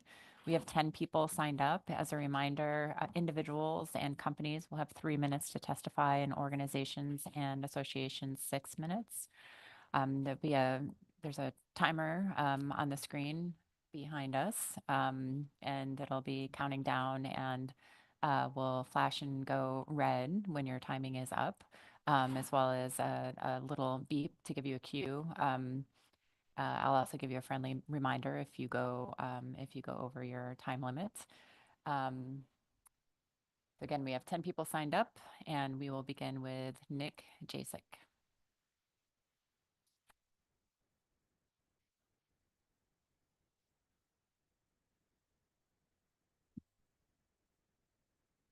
Good morning, members of the council. My name is Nicholas Jasek. I am Denina Athabaskan, and I am a citizen of the Comanche Indian Tribe in Kenai, Alaska. I want to make it very clear today to the council that I will only be representing myself and my own perspectives in this testimony today. I also want to acknowledge that we do gather today here on Dena'ina land, right here near the beaches of Takatnu, which is our word for Cook Inlet. I was raised on the stories and knowledge of my family who fished in these very waters for thousands of years. Stories about how my family have experienced the management in their waters and salmon shift across various regimes as well as various nations. Although federal fisheries management of the EEZ is new, I and those who come after me will reflect the strength of our ancestors and intend to see all of this through to the next. I would like to thank the NIMS staff for their presentation and the council's ongoing discussion throughout the morning. And I want to make my statement and testimony on my consideration of the SAFE report, as well as recommendations and concerns for future assessments. I would like to start off saying that I support NIMS's recommendation for the status determination criteria reference points for Tier 1 stocks adjusted for the lower bound of the escapement goal, one that would adjust for a higher ABC. Fishing for the lower bound has been consistent with West Coast FMPs, as well as stated in the presentation. State data and historic escapement of these stocks have shown that when fishing for the lower bound of the escapement goal of these Tier 1 stocks has reflected a high abundance of return in its following generations. As well, recent state historic escapement data has not reflected any overfishing of Kenai and Kasilof sockeye stocks. And due to these justifications and the closure of the east side Cook Inlet set net fishery, adjusting for any lower ABC or TAC would result in a foregone yield of Tier 1 stocks. As well, however, I do want to suggest strong consideration for the appropriate buffers regarding conservation of upper Takatnu stocks, and I appreciate the proposal for a high buffer of Tier 2 aggregate coho stocks, and as well still acknowledge and stress for the importance and for the concern and conservation of aggregate Takatnu Chinook as well. Considering the much of uncertainty that has been in the data that has been presented today, I especially urge for more robust assessment and data of sampling of genetic mixed stock analysis, and as well consideration for utilizing indigenous knowledge in future SAFE reports and harvest specifications per the consent and formal engagement of Takatnu tribal governments. As indigenous knowledge, our knowledge has always been and will be the best available science. Our elders and fishermen are the knowledge experts of these very lands and waters. Our world view reflects an understanding of our fish and animals, the habitat health, changes over time, and so forth. I want to support NIMS's recommendation for the immediate development for future workshops for developing future SAFE reports, specifically one that utilizes formal representation and consultation with Takatnu tribal governments. And that is all I have. Thank you. Thank you. I'll see if there are any questions for Mr. Jasek. Yes, Ms. Kimball. Thank you. Thank you for your testimony, Mr. Jasek. And my question was on the request to try to incorporate more traditional knowledge into the SAFE report. And I'm trying to pull that up right now, so I'm not doing that. Can you provide an example of how that could be made more robust using traditional knowledge, and who the agency would reach out to in order to do that appropriately? Given that I'm only able to represent myself today, I do stand by the strength of our knowledge and understandings through the stories that have been told to me and the stories that are through many of our families and the experiences that we've seen. But any examples of that, I think should more properly be represented through formal tribal consultation with our tribal governments. Thank you.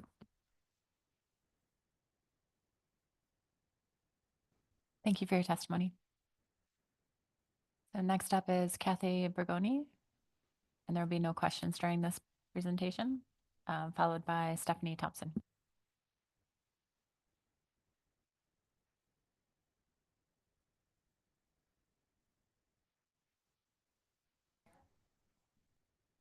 Do I have to do that?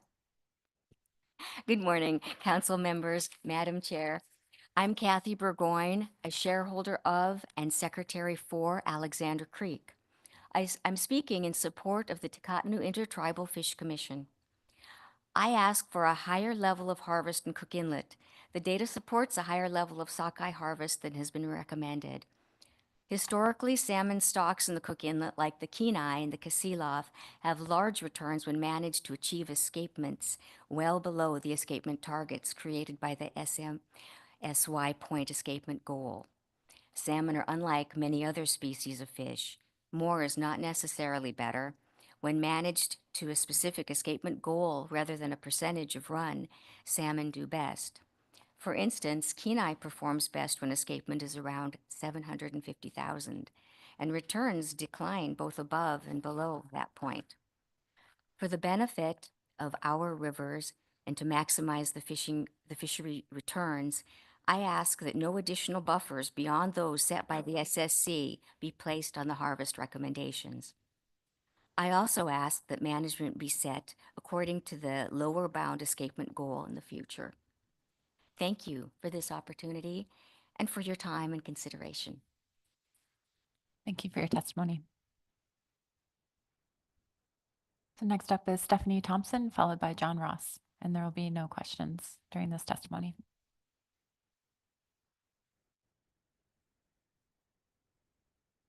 Can you please turn on your mic? Thank Sure. you. I'll say it again. Good morning. I'm Stephanie Thompson, president of Alexander Creek Incorporated. Thank you for the opportunity to speak today. I speak in support of Takatanu Intertribal Council Fish Commission. We are in support of a higher catch limit for the Cook Inlet EEZ and in support of adopting the lower bound escapement goal. Historic data clearly shows that escapements will help well below what would be allowed under the SMSY escapement goal have resulted in some of the strongest returns on record. For this reason, the SMSY point harvest levels will result in foregone yield.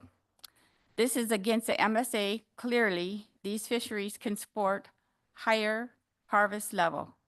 Moreover, it is crucial to remember there's a specific range where salmon runs are most productive. Allowing too many fish to escape through the EEZ can push its river's escapement past its optimum range, ironically reducing future returns. Unfortunately, the SMSY point escapement goal is likely to lead to exactly that scenario, overshooting the in-river goal and potentially harming productivity.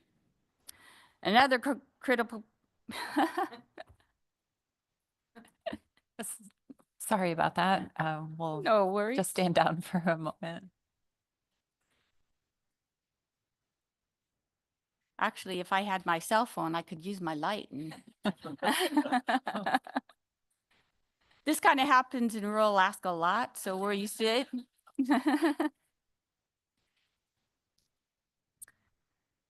Okay. Overshooting the in-river goal and potentially harming productivity. Another critical piece of this management puzzle is addressing data gaps. We need better genetic testing and research for upper inlet, tier 3 sockeye stocks. Accurate stock identification will help us fine-tune escapement goals and distribute harvest pressures in a way that allows higher catch numbers for the Kenai and Kasilaf fish. In conclusion, I speak in favor of the lower bound escapement goal. It is what is right for our region and our rivers. Adopting the lower bound assessment goal aligns indigenous knowledge systems and sound scientific principles. It ensures fishery are sustainably managed for current and future generations.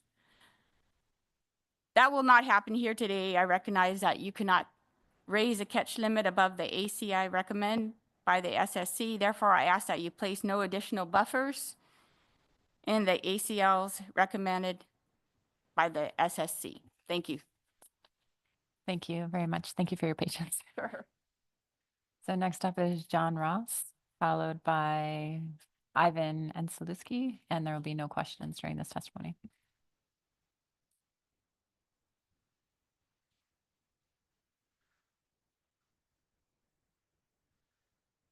Okay. Yagali do. Inushin Denayanak Sheijich Dilan. John Ross. Merganzinak Sheiji. Denayanak Ethnanak Yashtuchiko, which means I live and work on the Dena'ina land. Dene Eshlan Shida. I'm Dena'ina Athabaskan. I'm part of the Salamadov tribe, Salamadov Native Association, Cook Inlet tribe, Siri, etc. I've also been participating with the Cook Inlet Tribal Fishing Group for a number of years since 2018. And we've been in the process of developing a formal fish commission for our Cook Inlet tribes, Takatnu Intertribal Fish Commission. I also work for Ocean Conservancy. I've been there for just over 2 years, Director of Arctic Indigenous-led Conservation. Appreciate this opportunity to provide some comments on this new fishery in the Cook Inlet EEZ. It would have been nice to have had more input, tribal input, into Amendment 16 originally, but I do understand there was a lot going on at that time, including COVID-19 and legally mandated court actions, which isn't necessarily the best way to structure a fishery according to court decisions. But I know in the lower 48 in the Pacific Northwest that the Bolt decision was one good court decision. Hopefully we can see more like that in the future. December of 2022, I had just started at Ocean Conservancy and I showed up at one of these meetings. It was an all-day presentation of the Cook Inlet EEZ. I didn't know it was on the agenda, and I still didn't know many of the acronyms, so it was difficult to process, but I did provide comments at the end of that day and mentioned that the tribes hadn't been consulted about Amendment 16. I also commented about limited entry being a failure in this state.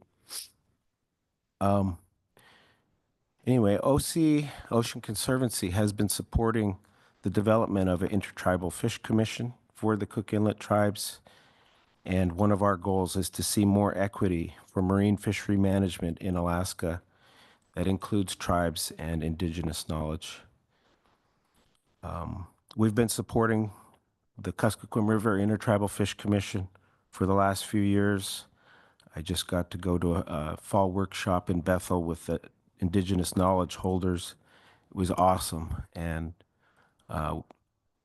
we had a spring workshop with them, and then we had summer interviews with them, and then providing the feedback. And it's been an awesome process and to work with the knowledge holders. there's four main guiding principles that we follow for support of Indigenous-led conservation, and that is respect for tribal sovereignty, elevating Indigenous knowledge, working together on shared priorities, and being good, equitable partners. I am glad to see that the Cottonu tribes are getting involved in this process to include our voices in the management of this fishery. There is a steep learning curve, as I mentioned, with all the acronyms and processes and committees, but we are happy to be starting our involvement as the Cook Inlet tribes. And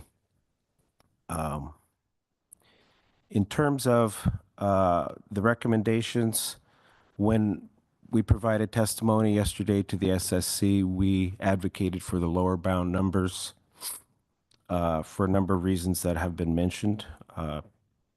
And we would like to become more involved with the development of the SAFE report and looking at the methodologies that are to be used. And our main thing is we're asked that this group not further reduce the numbers.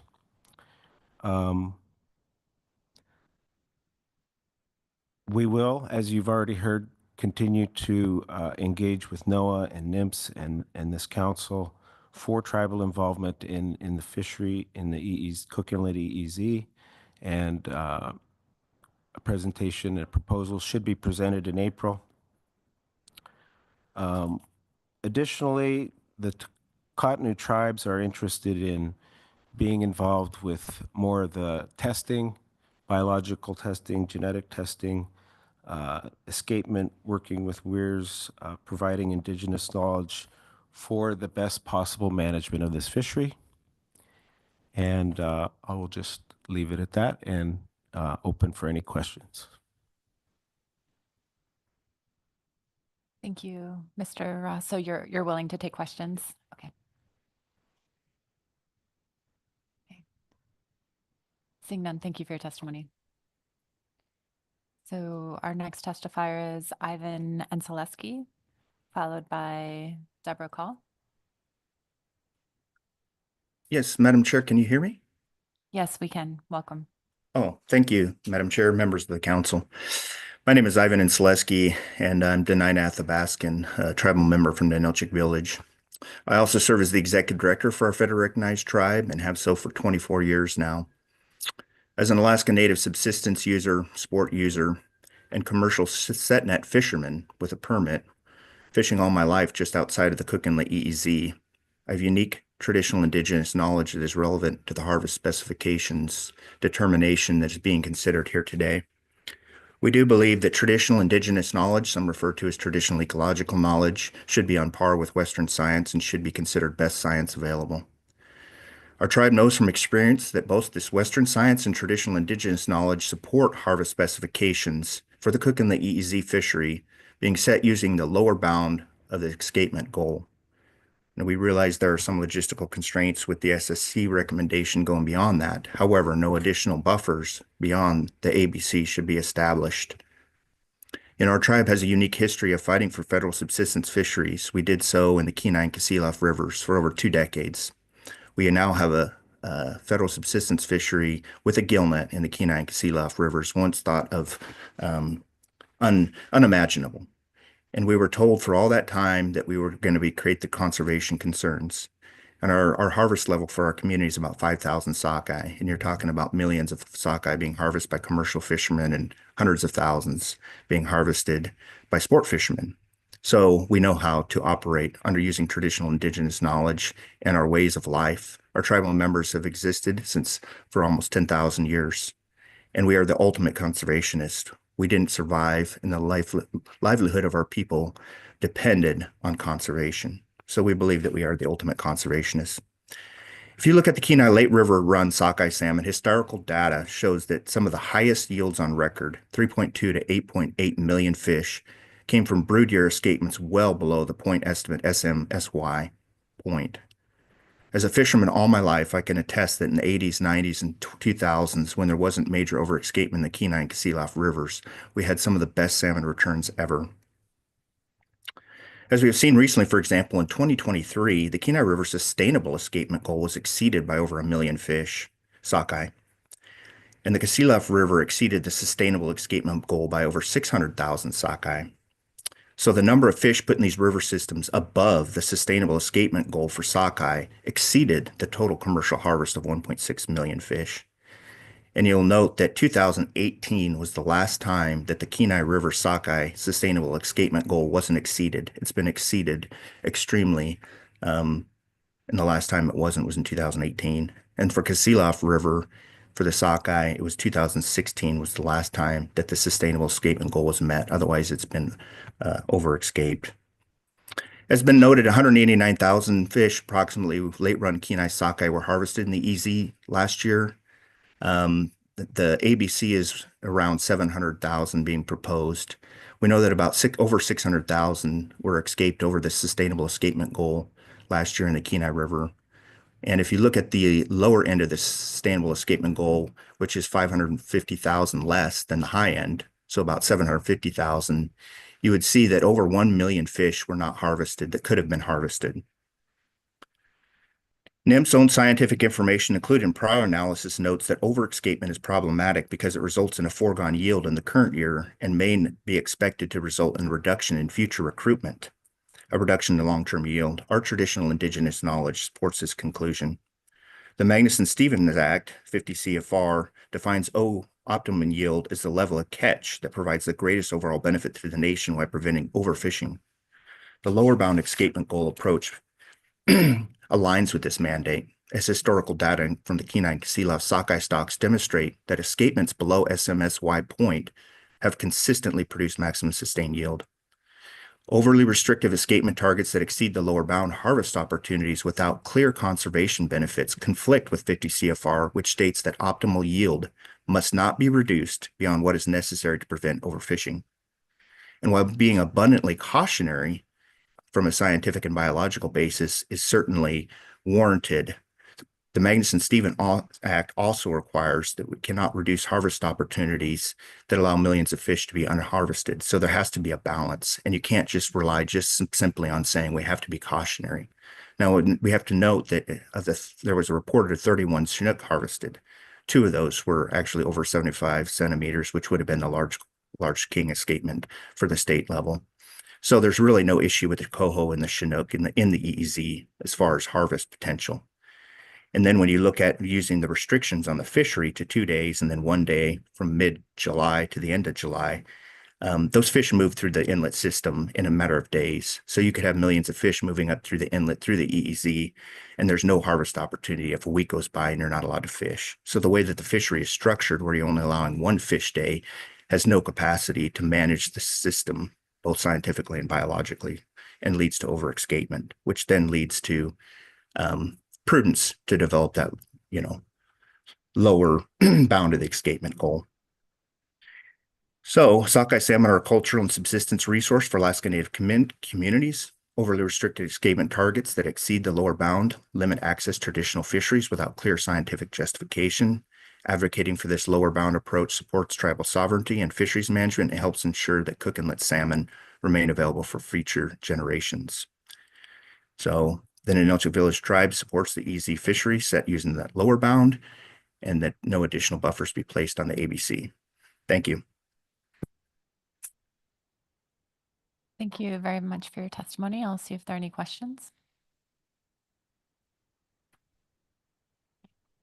Seeing none, thank you for joining us this morning. So our next testifier is Deborah Call, and there will be no questions during this testimony.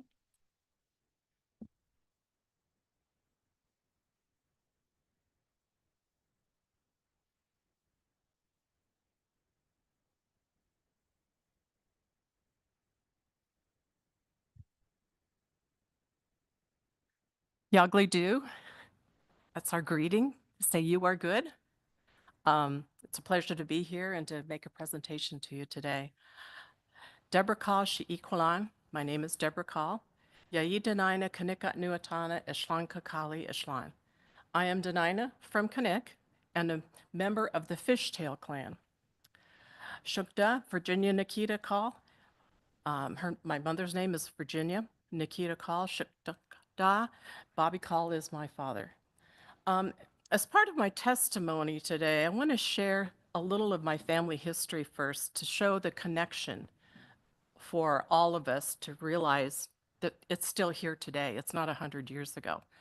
So my family fished Cook Inlet for the last 100 years specifically. I'm sure it's been more than that, but I have no family history that goes to 10,000 years ago.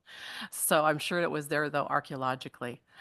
I'm starting with my grandmother, Delia Nikita. She fished the beaches on the bluffs below J Bear. It's not far away from here. My aunts in the 60s and 70s fished Point Possession and Fire Island, selling the fish to Whitney Fidalgo, if you remember, that had their business at Anchorage Port. We'd go and visit her when she'd bring in fish. Well, my mom did not have a fishing site. Her sisters, my aunts, always included us in to get some of the harvest. And it's embedded in our Denina culture. My knowledge of the salmon of Cook Inlet comes from my family. Most specifically, my cousins who fished this area in the last 20 to 30 years, similar in age, my age. Obviously, we didn't use statistical models and forecasts. However, the Denina families understood and understand the fish runs. We know which fish goes where by looking at them at times. I currently serve as a co-chair for the Takatnu Intertribal Fish Commission that's authorized under the Sovereign Tribal Authority of Ninilchik, Kanik, my village, Chickalum, Kanaitsi, Seldovia, Salamatov, and the Eklutna village and tribes. And we include Alexander Creek. We've been meeting since 2018, and we were sharing our concerns about what was going on in Cook Inlet, and particularly with the low Chinook runs, especially around different parts of the Cook Inlet area. Well, the Takatnu Fish Commission now serves as our vehicle to work together and speak as one voice as for all the tribes in the Takatnu area to protect our salmon runs. The Takatnu Fish Commission members are vested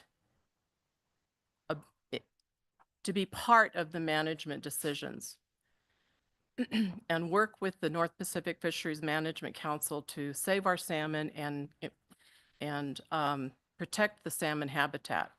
While my family fished Upper Cook Inlet, right around Anchorage, we are here today to support the Lower Cook Inlet discussions regarding the EEZ. My testimony is about the Cook Inlet specifications for Cook Inlet that are in front of you today. I appreciate the significant protections that have been suggested for Chinook and coho salmon, with the buffers of 30% Chinook and 90% for coho. I believe a lower bound escapement goal is more appropriate for salmon and better reflects the historical data than the SMSY point goal. I'm trying to move my computer and get next page. The brood stock that produced the highest yields in Cook Inlet history were fished at levels beyond what SMSY point goal would allow. These brood stock years would be considered critically overfished under the point goal, yet the data does not lie. These brood stock years produced the most fish because the data is, well, it just produced the most fish. Because the data is lacking for Upper Inlet for Tier 3 sockeye stocks, overall Upper Inlet member tribes are willing to help with the data gathering to increase our stocks up in that area around Deshka, certainly around Cook Inlet, Fish Creek. In conclusion, we are in favor of the adoption of the lower bound escapement goal. I understand that that cannot be done here today. Because it cannot be done, we ask that no additional buffers be placed on the ACLs recommended by the SSC. I want to thank NIMFs for their work, and I look forward to working with the council to protect and enhance our salmon fishing in Takatnu or Cook Inlet. Janan. Thank you. Thank you very much for your testimony.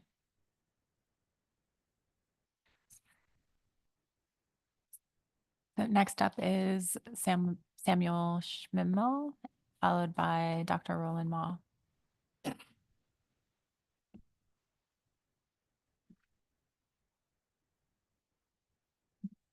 My computer died, so. Thank you. And Samuel, can I clarify if you're representing the same Fish Commission as the previous testifier? As well as the Knights Indian Tribe.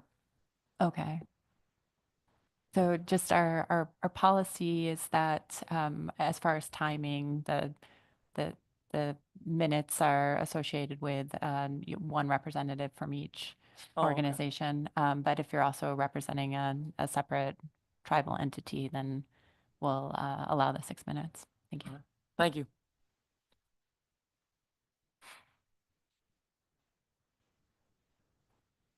Hello, everybody. I'm Sam Schimmel. I'm Knights and Siberian Yupik from Kenai, Alaska. I'm a member of the Knights Indian Tribe, and I'm also the co-chair of the Takotnu Intertribal Fish Commission. Our Fish Commission is a body organized under the sovereign authority of the Chickalun, Eklutna, Knights, Kanik, Ninilchik, Salamanov, and Soldovia villages and tribes. The commission is organized for the health, well-being, cultural continuity, and productivity of our tribal members and our fisheries. Since time immemorial, we have properly cared for the Takotnu region so that its natural life was abundant, including all coastal, ocean, freshwater resources and drainage areas. We commit to doing what is necessary to return the region to this abundance.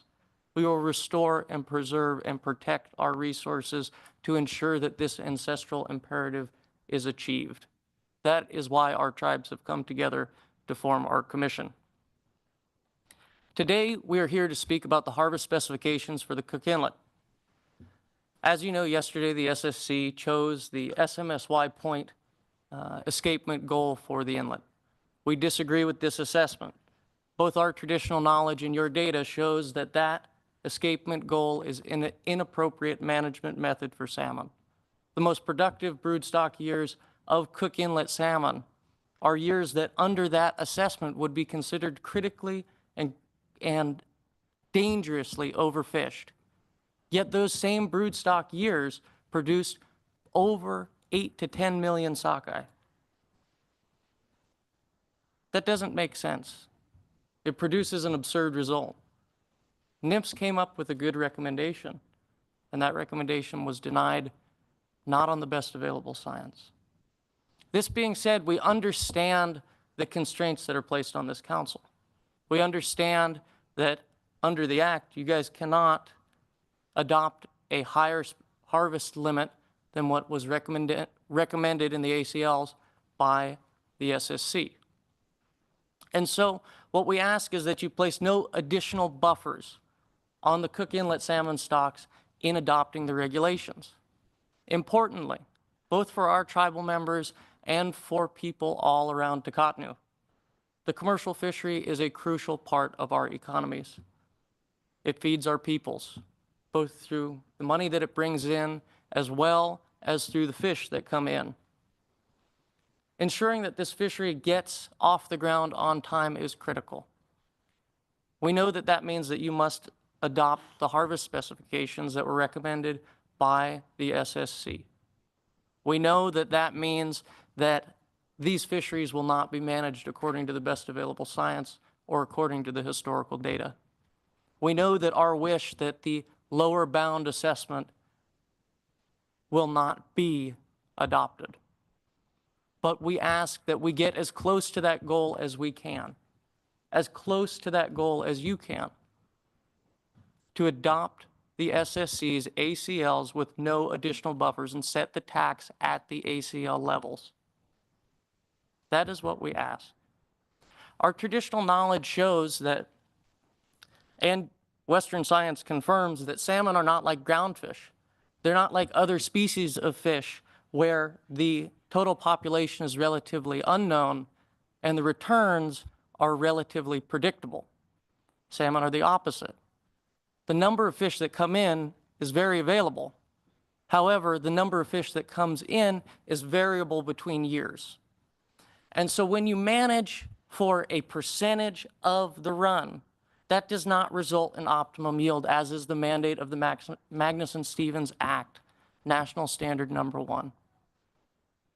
In effect, salmon produce and operate and breed better when there is a specific escapement goal. When there's a specific number of fish produces the most fish. That means that below that number is bad. That also means that above that number is bad. The assessment that has been adopted by the SSC dangerously goes above that number. For the Kenai River, for instance, that number is 750,000. Returns decline below that, and they decline above it.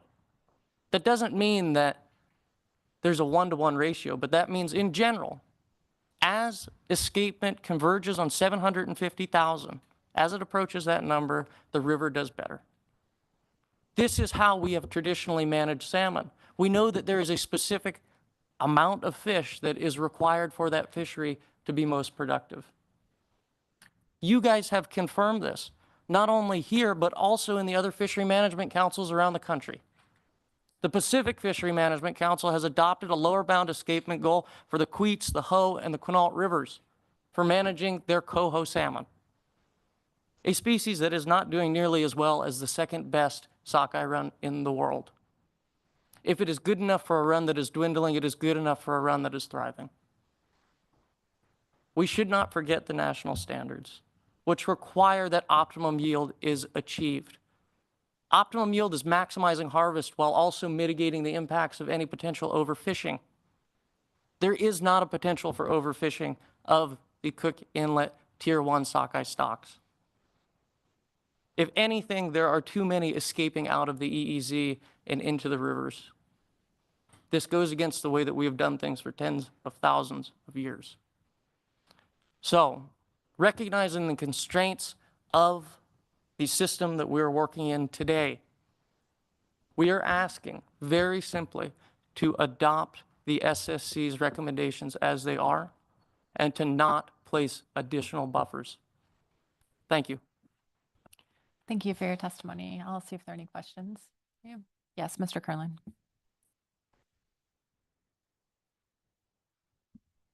Thanks, Madam Chair. Mr. Schimmel, thanks for your testimony. You made a very clear case for the Tier 1 sockeye stocks, and I'm interested in your perspective on implications for the aggregate sockeye stock, which is Tier 3, and the concern that we really aren't able to manage those sockeye stocks individually. Could you address that, please? Absolutely. So there's a few things there. I was hoping to get that, but we just didn't. The Tier 3 sockeye stocks are a priority for our tribes. We want to make sure that, all of the different fish that are coming into the inlet, specifically up into the northern inlet, the kings, the silvers, into the lower inlet, are adequately managed. Our traditional knowledge shows that those fish stratify as they enter into the inlet. They have different traveling lanes as they go through the EEZ and through the subsequent state waters. The corridor assessments that were done by the state of Alaska, ADF&G, also confirm that. So we think that there is a management, a way to manage for those stocks. Essentially, those stocks travel in a certain part of the inlet. The Kenai and Kasilof River fish travel in a different part of it. If we avoid fishing in that area where those Tier 3 stocks are going up in the inlet, we can avoid catching them. What we do think is necessary, though, is more genetic testing and monitoring. And a number of our member tribes at the Fish Commission have expressed extreme interest in working together with NIMS or anybody to make that happen. Thank you. So just a second question to follow up. So I get your point about being able to manage for the specific stocks further up in the inlet, but specific to the EEZ, is your sense that there is a way for fishermen to target stocks specifically in the EEZ fishery? Absolutely. So one of our fishermen is behind us, Al Tellman. He's fished the inlet for more than 40 years on his own license, as well as much longer than that before having his own license. Growing up, I did fish that fishery, both in the EEZ and in the state waters, but it wasn't the EEZ then. There are definitely areas in the EEZ that different fish travel in. If you fish one particular area, you get fish that are this big that are likely heading for those northern inlets. If you fish another area, you get the big bluebacks that are going into the Kenai. Another one in closer, you'll hit the fish coming into the Kasilof. The fish, you know, they don't all mix. It's not like a big mixing pot. Even down in the lower inlet. You know, Dr. Ma, I was talking to him yesterday, and he had seen examples of where that stratification had taken place over 100 miles out into the ocean, 100 miles offshore. I don't know if he'll talk about that today, but certainly you can manage for that fishery in the EEZ. Thank you. And Mr. Twite.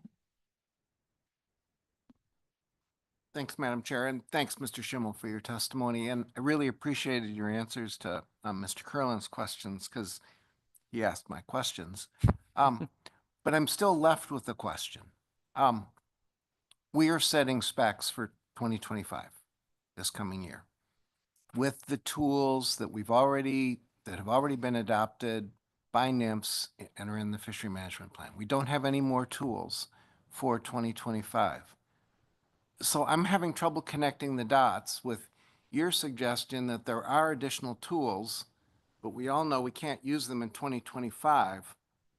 Yeah. But your sort of answers to Mr. Curlin's question were reliant on those tools that we can't use for the year that we're setting harvest specs for right now. So help me with that, please. Not necessarily. So the end of the year report from last year showed that there was not a danger of overfishing even for those tier 3 stocks. So based on last year's data, there wouldn't be overfishing this year as a prediction of those stocks. There's ways to manage more accurately for them, but the management that is currently in place under this current FMP, which is actually less geared towards those stocks than the SSC's recommendations, accomplishes the goal of protecting them. As otherwise, there would be a red flag for overfishing levels, and there isn't one. So essentially, the methods that are in place right now work. They could be better, but they accomplish the goals and the protections that are necessary. That does mean that there can be more, but right now they're adequate.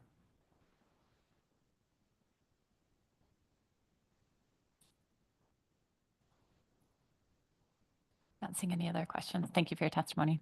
Thanks. So next up is Dr. Roland Ma, followed by David Martin.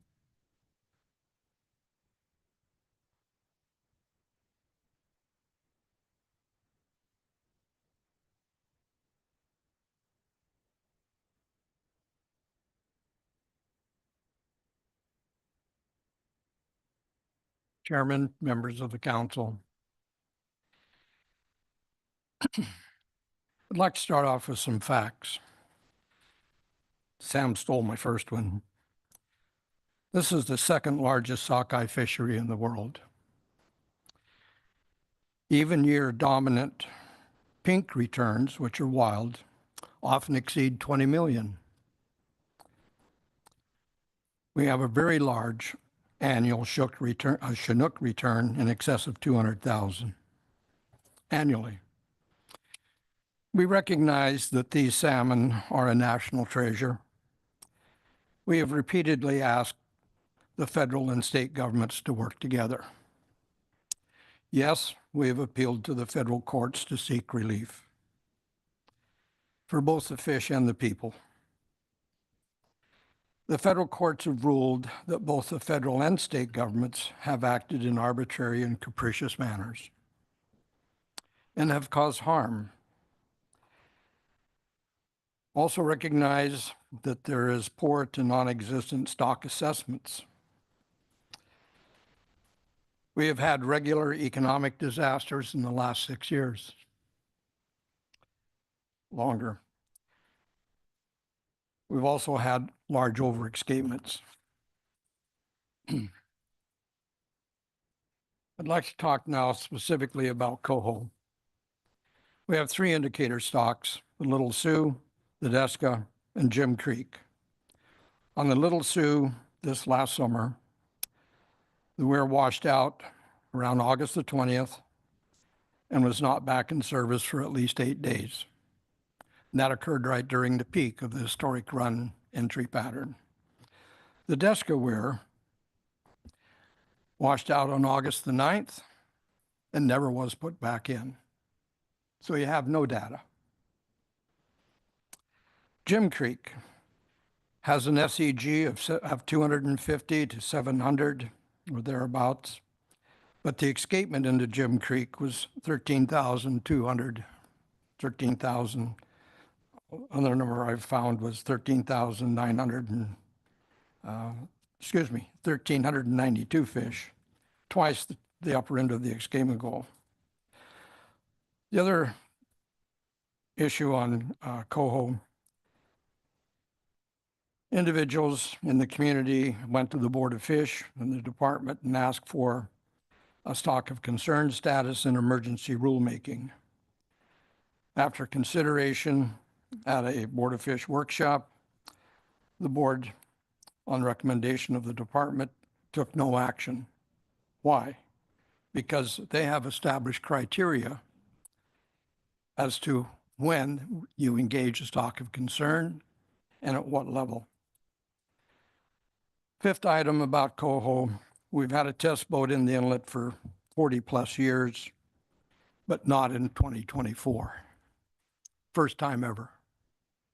It was not operated. Concerning the SAFE report, I want to point out a couple of things. It's under the heading of fleet behavior. A lot of the fleet captains chose simply not to fish in the EEZ. Why? Because we knew early on, our own assessment was that coho were going to be the weak link in the chain, and if anything was going to close us, it was going to be coho. So a lot of fishermen, captains said, I just refuse to fish there. Those that did choose to fish there modified their fishing behavior by avoiding areas where we've caught coho in the past. That resulted in a low catch, some 4,500 or thereabouts, against a 25,000 fish tack. So that leaves about 20,000 fish that was below the tack, in part due to the behavior of the fleet. Now, in this meeting, that 20,000 fish is being used against us to lower the tack. So in our efforts to achieve a conservation objective on coho, knowing what it might mean, we did that. Sure enough, catches went down, and now that's being used against us. I tell you what we've learned. You fish the tack right up to the hilt. And that's an unintended consequence. And that's what you're inviting, to avoid the retribution that's going to come by missing fishing to attack.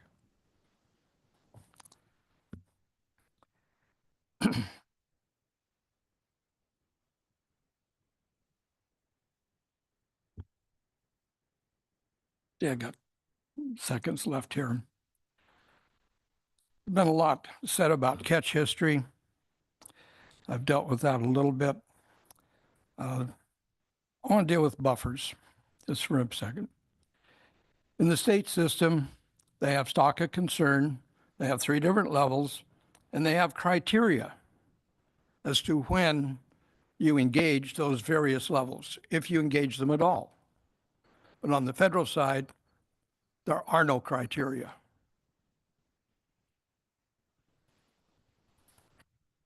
Thank you for your testimony. I'll see if there are any questions for you, Dr. Mall.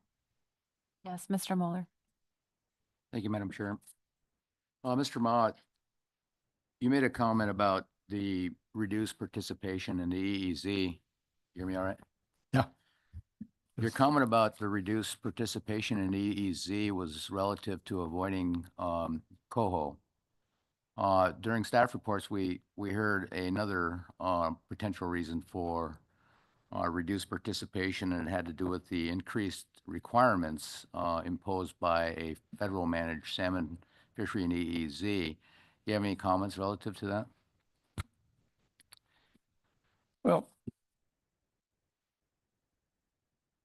Yes.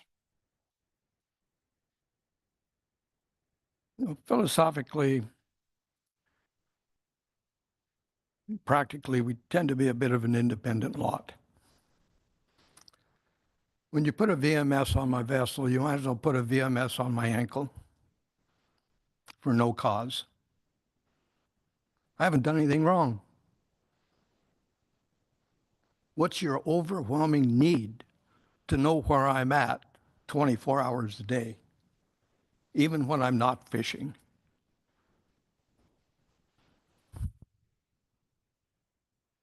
People reacted. They said, no, you're not going to put an ankle bracelet on me.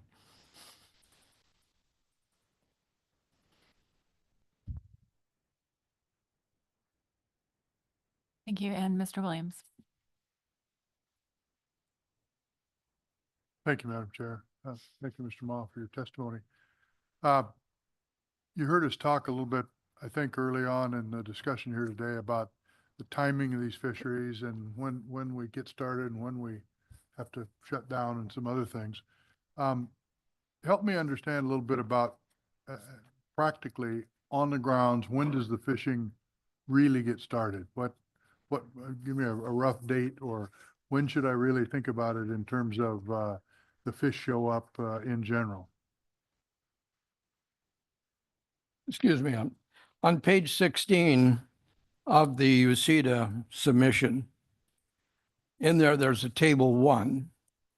This is information provided by the department. You have 3 columns. The first column is by date, and it's for the state fishery.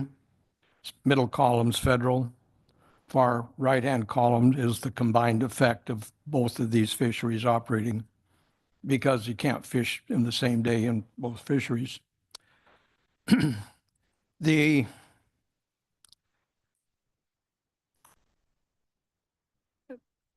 On the opening day this year, which was the 20th, there were 13 boats that restricted their fishing to state waters.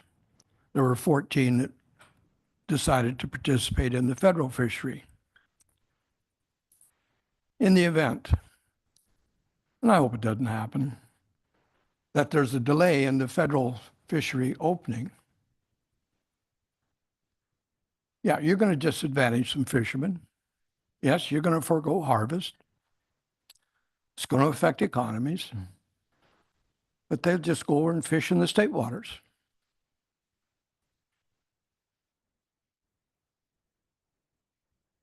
That's simple.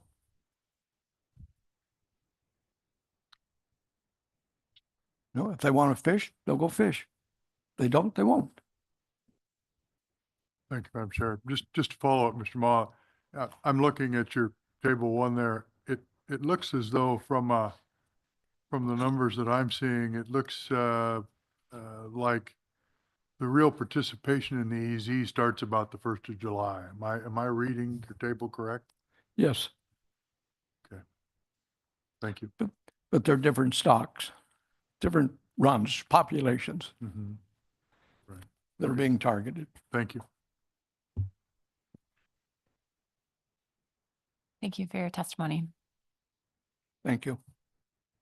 Next up is David Martin, followed by Bob Wolf.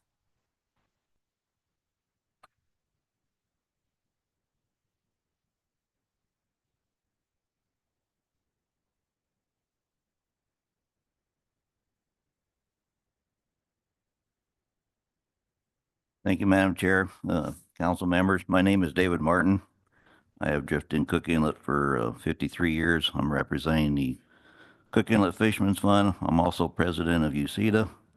I live in the Ninilchik Clam Gulch area, and I've been actively involved in the fishing issues for the whole 53 years. First off, I'd like to report that the Safe Report in Amendment 16 is illegal. It does not comply with the Ninth Circuit ruling, Magnuson-Stevens Act, and the 10 national standards, the national interest, interstate commerce, or other applicable laws. An illegal compliant FMP covers the fishery throughout its range, with MSY for the fishery, not weak stock management for a single stocker system.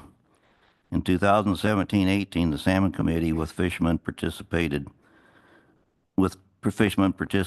everyone agreed that a TAC does not work for managing salmon and that for MSY and can only be achieved by in-season abundance-based management or escapement goal management, which is used in the rest of the state.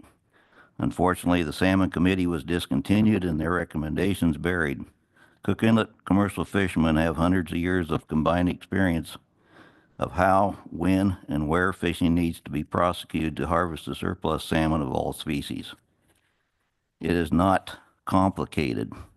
The fisherman's information and expertise is essential for developing an FMP that will be in compliance of Magnuson and the court orders.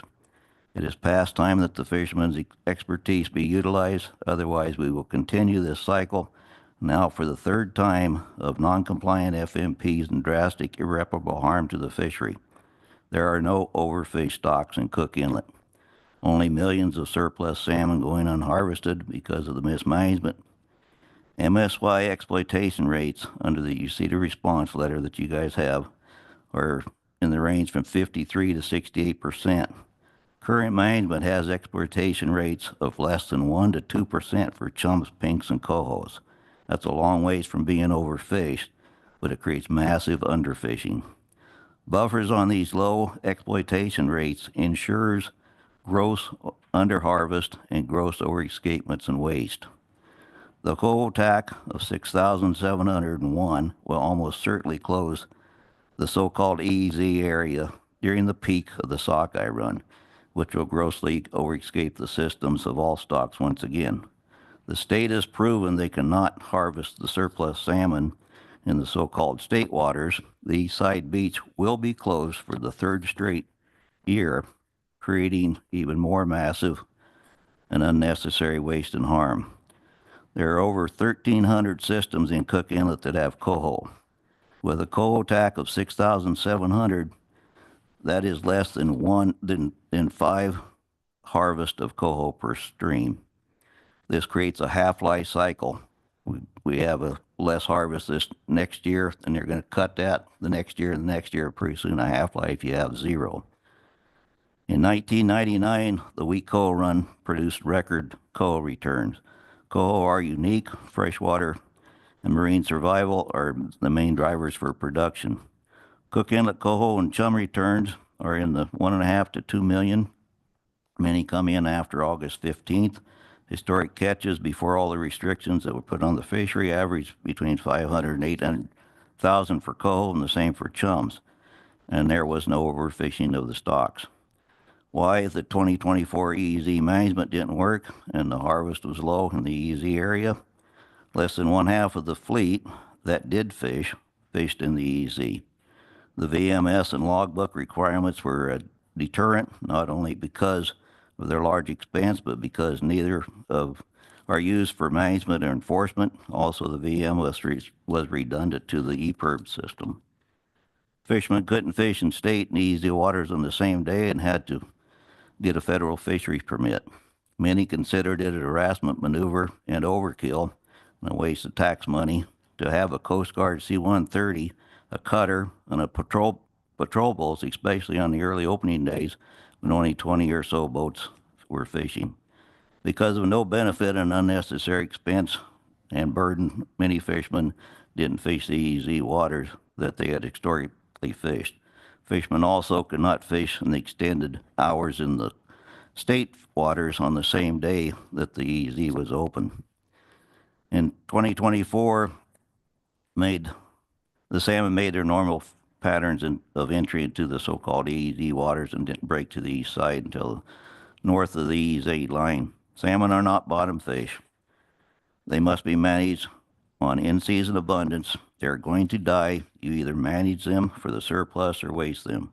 There's no banking of anadromous fish. There's 15 days of openings in the EEZ, and each day was only 12 hours of fishing each. But only 6 of those days of 12 hours were during the bulk of the sockeye run in the EEZ. The proposed TAC, especially on coho, will close the fishery and create gross overescapement and waste. This will run processors out of business, which will result in running the fishermen and the whole industry out of business. This is not the mandate of Magnuson or the court's rulings on the fishery for abundance-based management and surplus, to harvest the surplus. We would request that the council take the same action you did last year, which was no action, and let NIMS forward this illegal 2025 safe report on their own to the new Secretary of Commerce. Thank you. Thank you, Mr. Martin. I'll see if there are any questions for you. Yes, Mr. Twite. Thanks, Madam Chair. Thanks, Mr. Martin. Your final recommendation was no action, and you said we. I just wanted to hear who that was on behalf of. Because I didn't hear that from UCEDA. So was it just from the Fisherman's Fund, or what organizations are recommending that? Mr. Twite, as I said at the beginning of my testimony, I was representing the Cook Inlet Fishermen's Fund.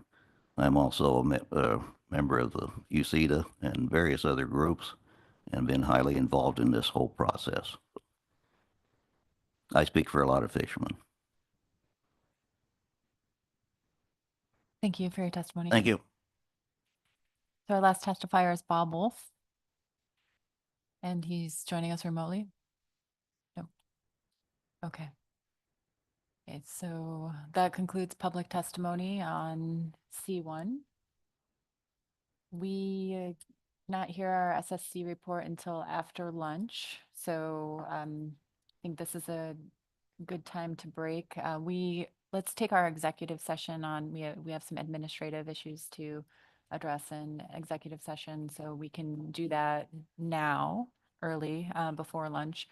We'll come back at 1:15. That'll give us time for the session and lunch. We'll take up our SSC report at that time. So if members of the public could please clear the room, we will start our executive session momentarily. Thank you.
Council members, please come back to order.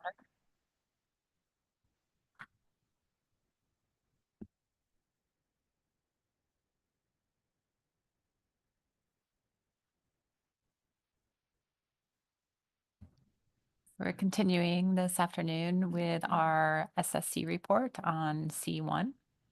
And just a reminder to the public, after we intend to take action on C1, and then we'll break for the day and reconvene at 8:30 tomorrow morning and begin our CHUM discussion.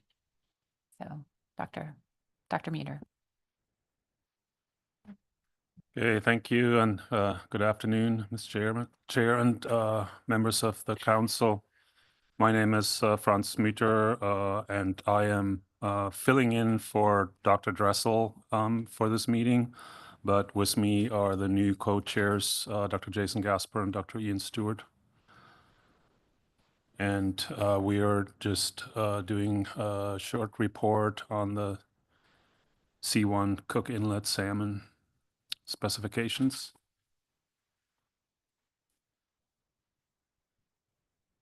And we'll start with just some general comments and then go into the specific specifications for the Tier 1 and Tier 3 stocks.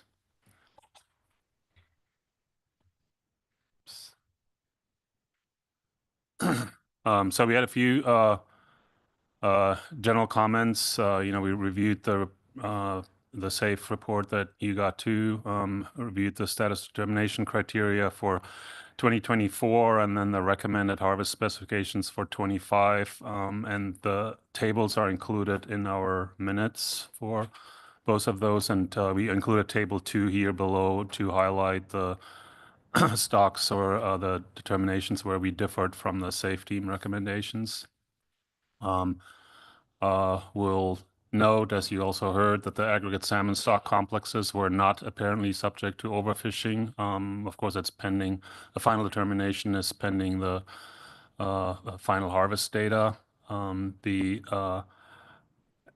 aggregate salmon stock complexes, also with the exception of aggregate chum and pink stocks, were not apparently overfished. Again, pending final harvest and escapement data.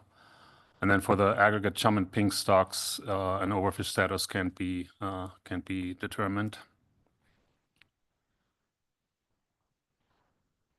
We just wanted to again highlight the challenges in adapting this the state of Alaska salmon management practice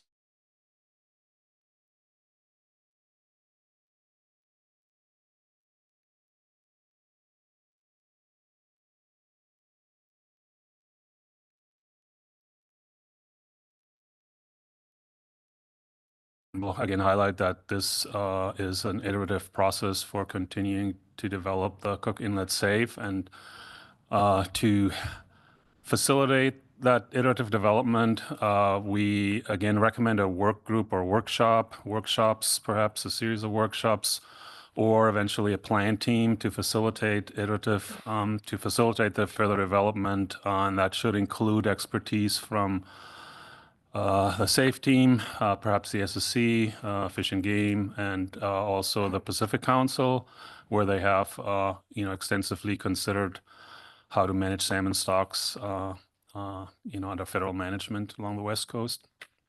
And then we also highlight scheduling a review of sort of the methodological developments outside of the specification meeting that may lead to a better process, because right now we're sort of doing the job of a plan team and the harvest specifications that the SSC typically does for all our other stocks in one meeting, and it, we only see this once a year, and it would be nice to have a separate opportunity to focus on just sort of new development, new approaches, so we don't have to do that at the same time as setting the specs.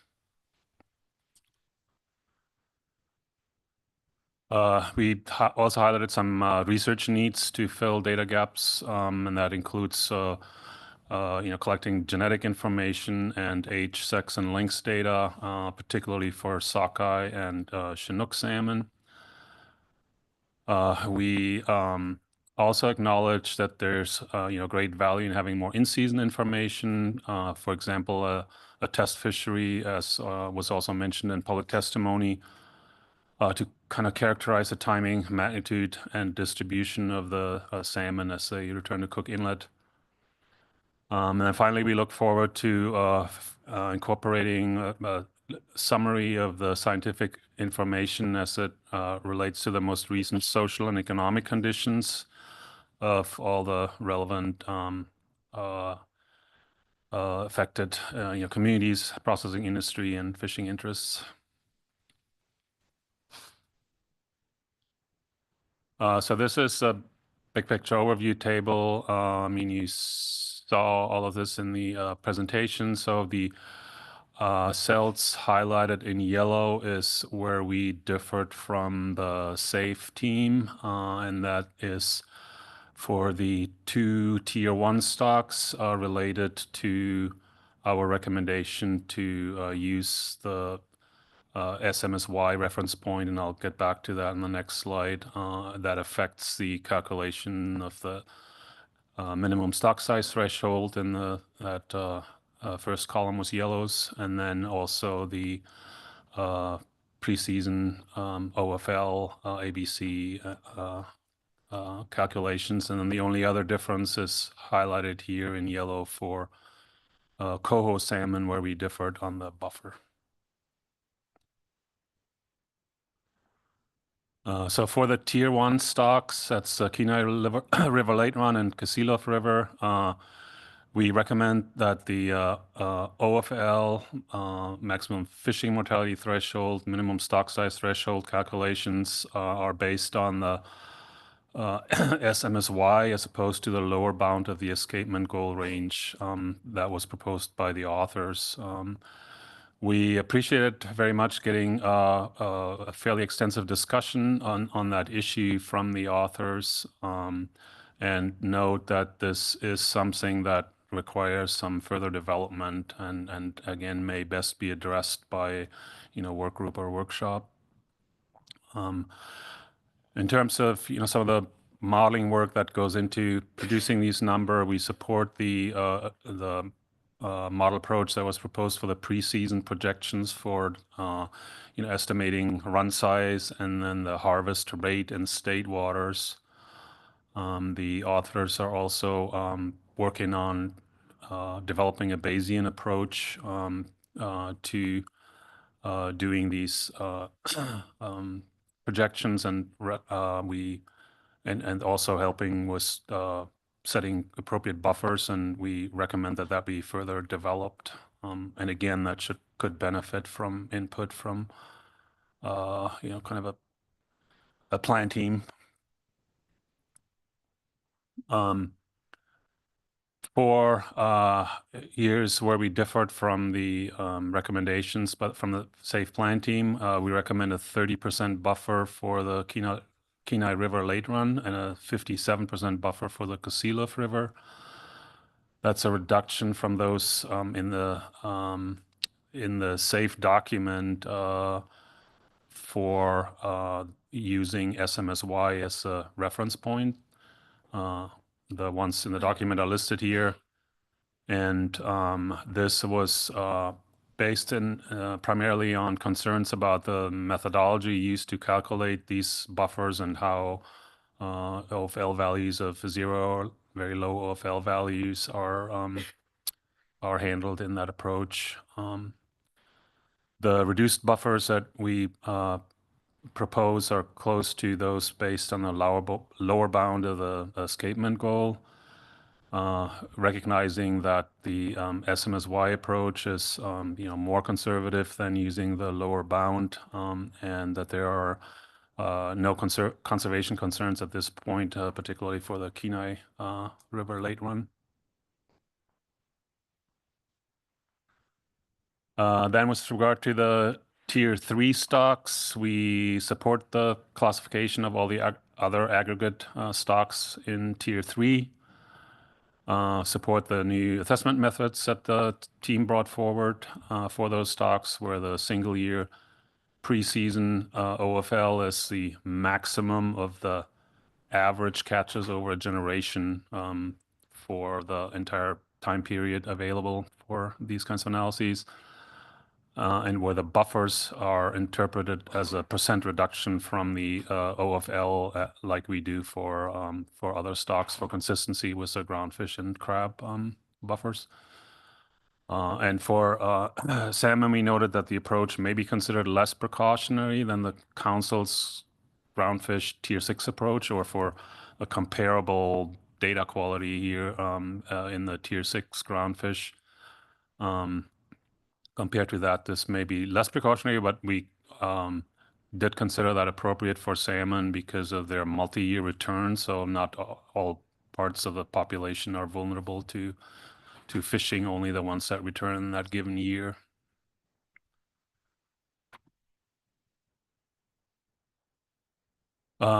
The SAFE team developed ABC buffers for each of the Tier 3 stocks, starting with sort of a baseline buffer of 15% as a default. We do agree with the proposed buffers for this year, which are 15% for other sockeye, 30% for Chinook, 20% for chum, and 10% for pink salmon, but we recommend a lower buffer for the aggregate coho salmon, as I noted earlier, than that proposed by the SAFE team. And that's on the next slide. I'll get back to that. We also recommended that the default buffer for the Tier 3 stocks be 25%. That could possibly be adjusted on a stock-specific basis with a clear justification. But we felt that that better reflects the uncertainty in historical catch assessments and is consistent with the groundfish Tier 6 average catch approach. We agree with the SAFE team's concerns that they expressed about the low coho abundance. Both the catch and the EEZ and the escapement counts from the coho index stocks are at all-time lows. Unfortunately, weir counts or complete weir counts aren't available for either of the coho indicator stocks in the last few years. But despite these concerns, that 90% buffer proposed is very large. It's sort of the maximum permissible under the FMP right now, and the resulting ABC would have led to an early fishery closure in 24 of the last 26 years, and we instead recommended a still large but less extreme buffer of 75%. And while any of these are, not really well supported at this point, this is comparable to the largest buffer that we use across our crab and groundfish stocks, and it's same as for West Aleutian red king crab, which has been at very low abundances for many years and no fishery. Then finally, we appreciate the draft risk table that was brought forward for aggregate coho salmon, and had some suggestions for improving that, and considering appropriate additional concerns that are not already captured in the assessment or in the default buffer. The SSC also expressed its concern that the monitoring of salmon escapement has decreased over time, and in particular, we noted that increased support for the coho indicator stocks is perhaps the highest priority in that regard. And I believe that's all we had. Happy to take any questions. Thank you. Ms. Baker. Thank you, Madam Chair. Thank you, Dr. Muter, for the presentation. I wanted to go back to, I think it's about slide 6. It's the Tier 1 stocks, the first one, Kenai River, Late Run, and Kasilof River. And unusually, oh, sorry, yeah, that one right there. And we have had public testimony on this agenda item, which is unusual. So the council did receive a fair bit of testimony in support of, particularly for the OFL, MFMT, and SST calculations. We had testimony in support of using the lower bound of the escapement goal range. as proposed by the SAFE team. And so I want to make sure I understand the rationale for the SSC's decision for a different recommendation to use SMSY instead. You walked through it, but I'm just wondering if you could summarize that for me, please.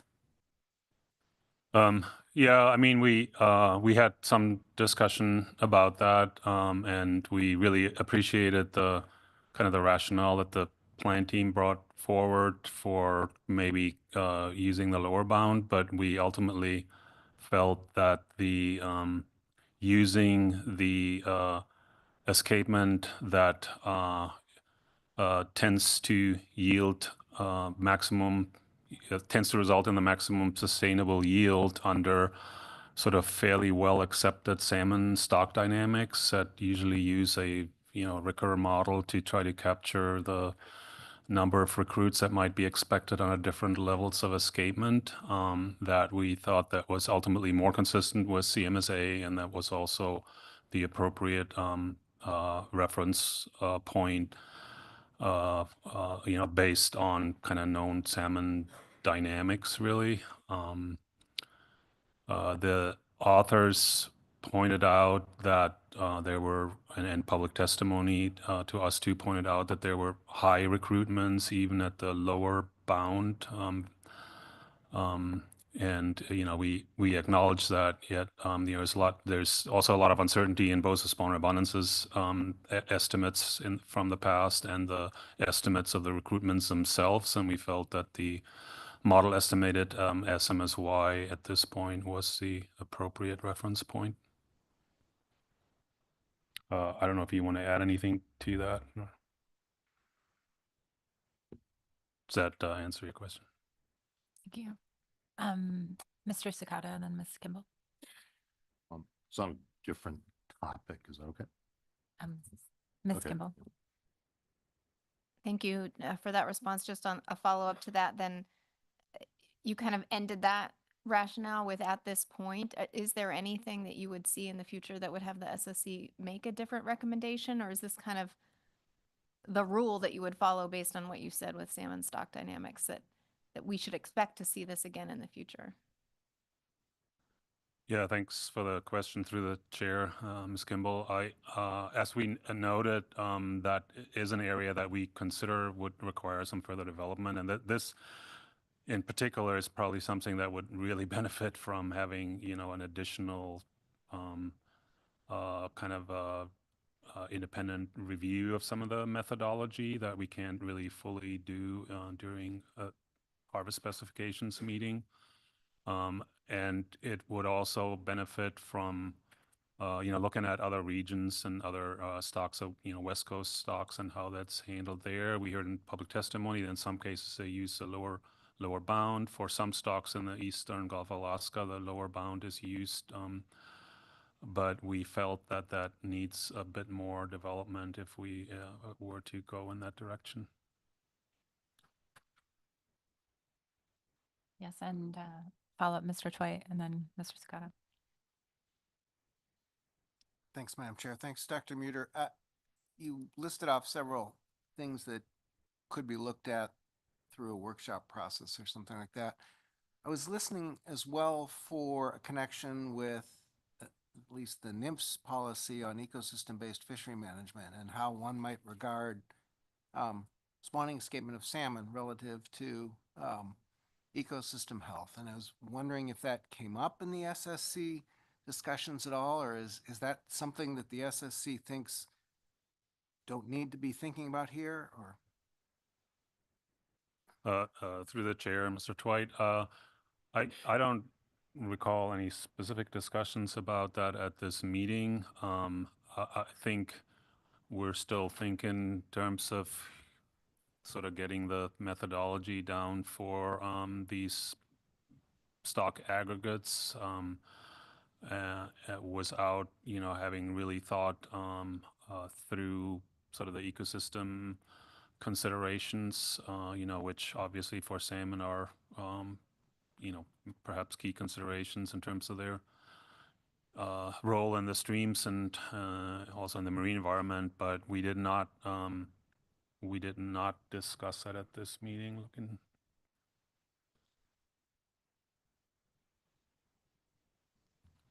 Ms. Kimball.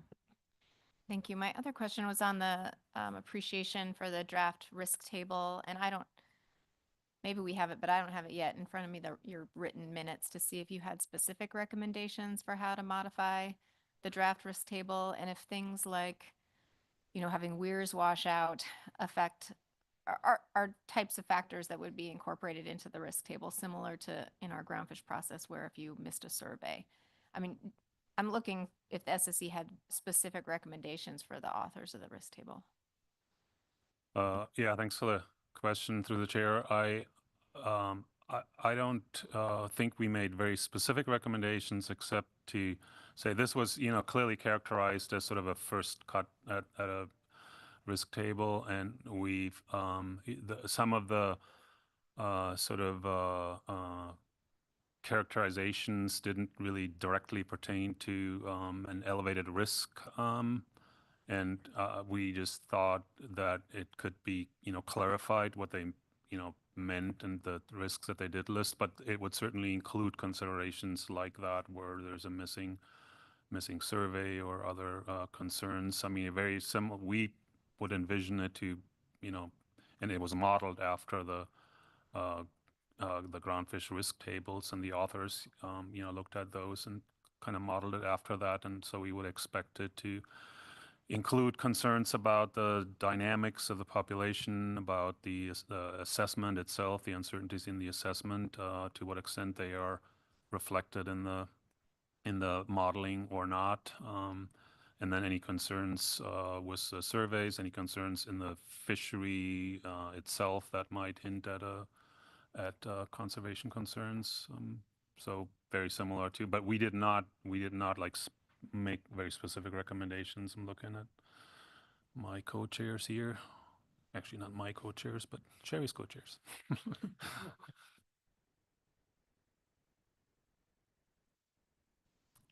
Yes, Ms. Kimball. Yes. I just thank you, Dr. Muir, on the follow-up. And I asked because the preliminary risk table did have a couple components that were of extreme concern. And some of those seemed to be things that were incorporated. They were kind of known general concerns and concerns that could have been incorporated into the modeling. And so I guess we just have some work to do. This was the first cut, and we're trying to work through the risk table similar to how we did for groundfish. But in the future, if the SSC has specific recommendations for how to help the authors, I guess I would appreciate that. That's not really a question, but it seems like a place where we need a little bit of work, but I sure appreciate the opportunity to look at this for the first draft. Well, if I may, through the chair, yeah, I think that's about the extent of our comments, is that that the risk table should, consider any additional concerns that are not currently captured in the system, like we do with groundfish. Does that reflect over? Yeah. Mr. Sakata, then Mr. Ritchie. Yep, thank you. My questions are surrounding the buffers. I noticed in the aggregate Chinook salmon, a buffer of 30% was placed, which I believe is unchanged from the previous year. We were told that 31 kings were caught, which includes the illegal kings that were counted. Although I believe the presentation said that because the sampling was not random, that basically the assumption was that they caught everybody that was fishing illegally. Was there any discussion, and to add a little bit more, in the previous council meeting, my understanding was that if those illegal fish were extrapolated out, which they're not because they're random sampled, that it would have been very close to the TAC, much like what happened in Kodiak with the pollock fleet. Was there any discussion of that nature, of the illegal fish count and how that might affect what the real harvest was potentially in the 30% buffer discussion? Thank you for the question, Mr. Takata. Through the chair, I don't recall. I mean, it did come up in the presentation, a mention of that, but I don't think we specifically considered that in determining the buffer. I don't recall any discussion around that. And then another quick one about the pink salmon buffer of 10%. Kind of given the failure of the South Central, both pink and coho runs, at least from my perspective as a sports fisherman, and then it seemed that way in the commercial catch as well. 10% seems low, just to a simpleton like myself. Was there any discussion of the uncertainties? I've not yet heard a good explanation for the failure of the cohos and the pink runs in South Central. Was there any discussion, or would that even play into a buffer decision? Thanks for the question through the chair. Again, I'm not sure if I can speak to that very specifically. We, had a fair bit of discussion around the buffers and what to do. We recognize that, at this stage, this early stage of the development of this safe, that there's, not always a very solid rationale for the buffers. And so we kind of deferred in some ways to the judgment of the SAFE team on the relative buffers for the different stocks. With respect to pink salmon, I don't think we talked or thought about some of the pink salmon failures in other regions, but and I don't, off the top of my head, recall the specific justification for the 10% for pink salmon. I don't know if anybody can speak to that.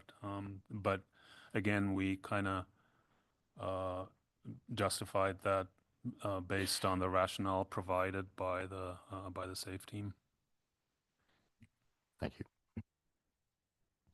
And Mr. Ritchie. Thank you, and thank you for the report. My question, I'm going to preface this, I'm by no means a salmon expert, but what I do know is that different runs in different rivers occur at different times. And we have here, it looks like fishing is in the EEZ would begin fishing in June 19th. And given different timing and different runs, I'm wondering if these buffers are contingent on fishing beginning in June 19th, or would they be greater if we found ourselves in a scenario where we still had similar TACs, but the fishery didn't begin until, say, mid or late July? Would the buffer still be appropriate, or what kind of scenario would that present us? Thanks for the question, Mr. Ritchie, through the chair.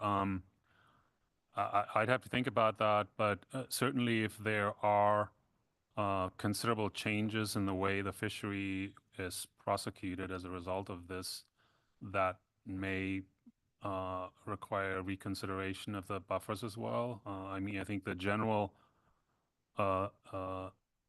concern over the run timing and, both the locations and timing of the migration, that, is kind of reflected in the discussion of setting the current buffers. But if there were a change in the fishery that, was a later start date or an earlier start date, that would target a different portion of the run, then I think that would have to be reconsidered. Do you have anything to add?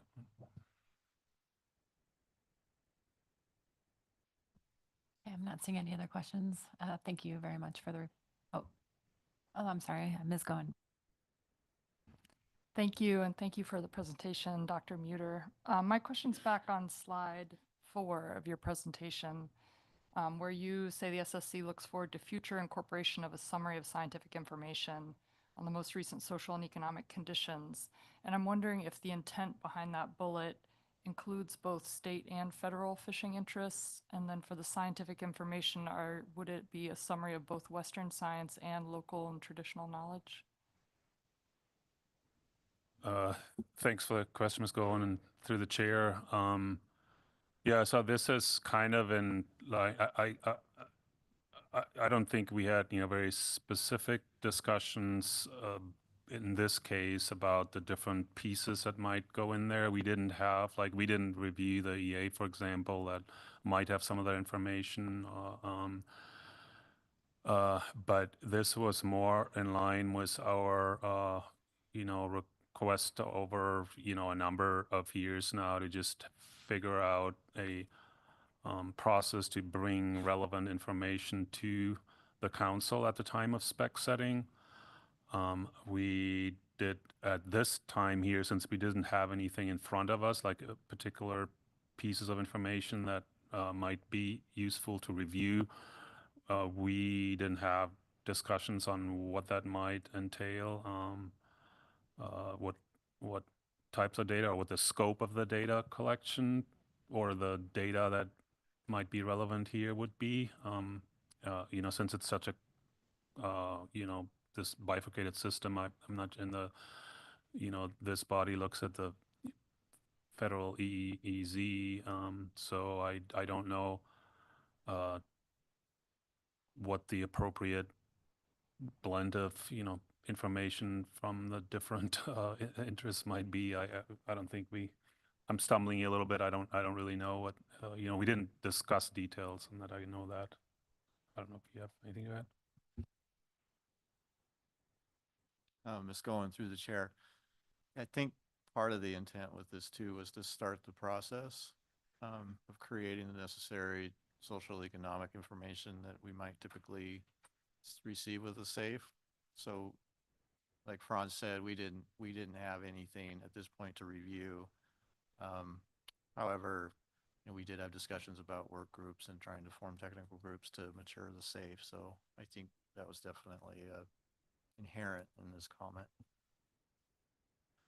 One thing, if I may, to add to that is that I think we did note in our minutes that this is, the biggest changes are kind of occurring right now, and if we want to understand later on, how this change in management sort of affected the distribution of benefits and all of that, it's kind of critical to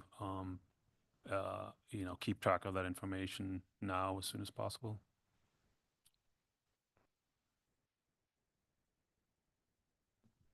Thanks for that answer. And one more question. We heard during testimony that both over escapement and under escapement can be bad for the stock.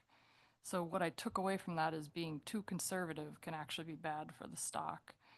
Can you speak to how your proposed harvest numbers strike that balance without being too conservative? Yes, through the chair, Ms. Goen, thanks for that question. Yeah, I mean, in salmon stocks in general, there's a tendency for reduced productivity at higher stock abundance levels. These, if the escapement is too high, or sometimes referred to as over escapement or surplus escapement, for these particular stocks, and I'd have to look at the figures again, but haven't typically been in at very high escapement levels, although now I think we are for at least one of the stocks. From a, that of course is a concern potentially for in terms of foregone catches.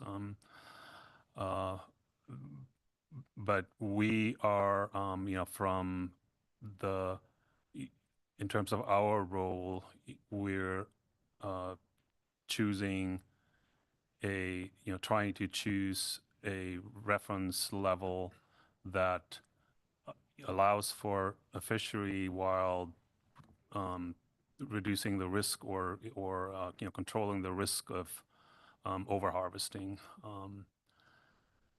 And the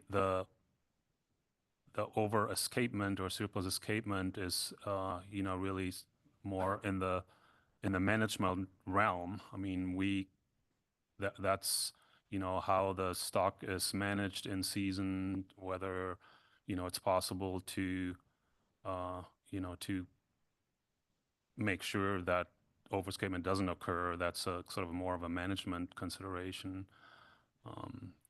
So biologically, it's not a conservation concern. In fact, a lot of fisheries biologists would be excited if there were occasional high escapement, because it allows us to better understand the dynamics of the stock, and maybe, with a few years of high escapements, we might actually have a better understanding in a few years of what the stock dynamics actually look like.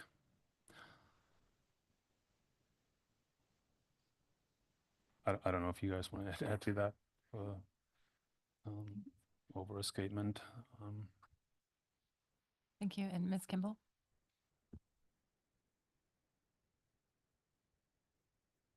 I think we're ready, Ms. Kimball. Okay. Thank you. At the start of our presentation, staff presentation, Dr. Stram mentioned some ways in which we might make the timing of the process work a little bit better, since we're in a time crunch for getting the regulations out, it seems. And one of the things that was mentioned was possibly doing the specs for Cook Inlet salmon in December. Did the SSC discuss that at all? Yeah, through the chair. Thanks for the question, Ms. Kimball. We did talk about that a little bit, and we have something in our minutes about that. The December would be hard. It's harder for us because we do all the ground fish in December, so it would be hard to do more at that meeting. But we explicitly recognize the benefit of having an earlier, sort of a mid-season review of the methodological issues, so that could be worked out, so we don't have to deal with those at the time of specifications. What the timing of that would be, if that were to happen, would be up to when we can fit it into our schedule, when the analysts can provide the information. So that would be more like what we do for groundfish, where we might have a review on the methodology approaches that they're developing or proposing for the upcoming specification cycle, without having the current year information available yet. And then, either in December, if that were to happen, or February, having the final specifications.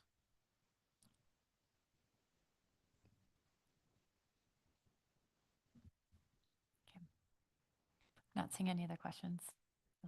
Thank you. Appreciate the report and the very quick turnaround time to accommodate our schedule. Thank you. And Thank you. See you tomorrow. Full SSC. Yep. Okay. So that concludes our staff presentation and testimony and SSC report on C1. I'm going to take a few minutes of a stand down here and consider what we've just heard. We'll come back at 2:10 and see what the wishes of the council are.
Council members, please come back to order.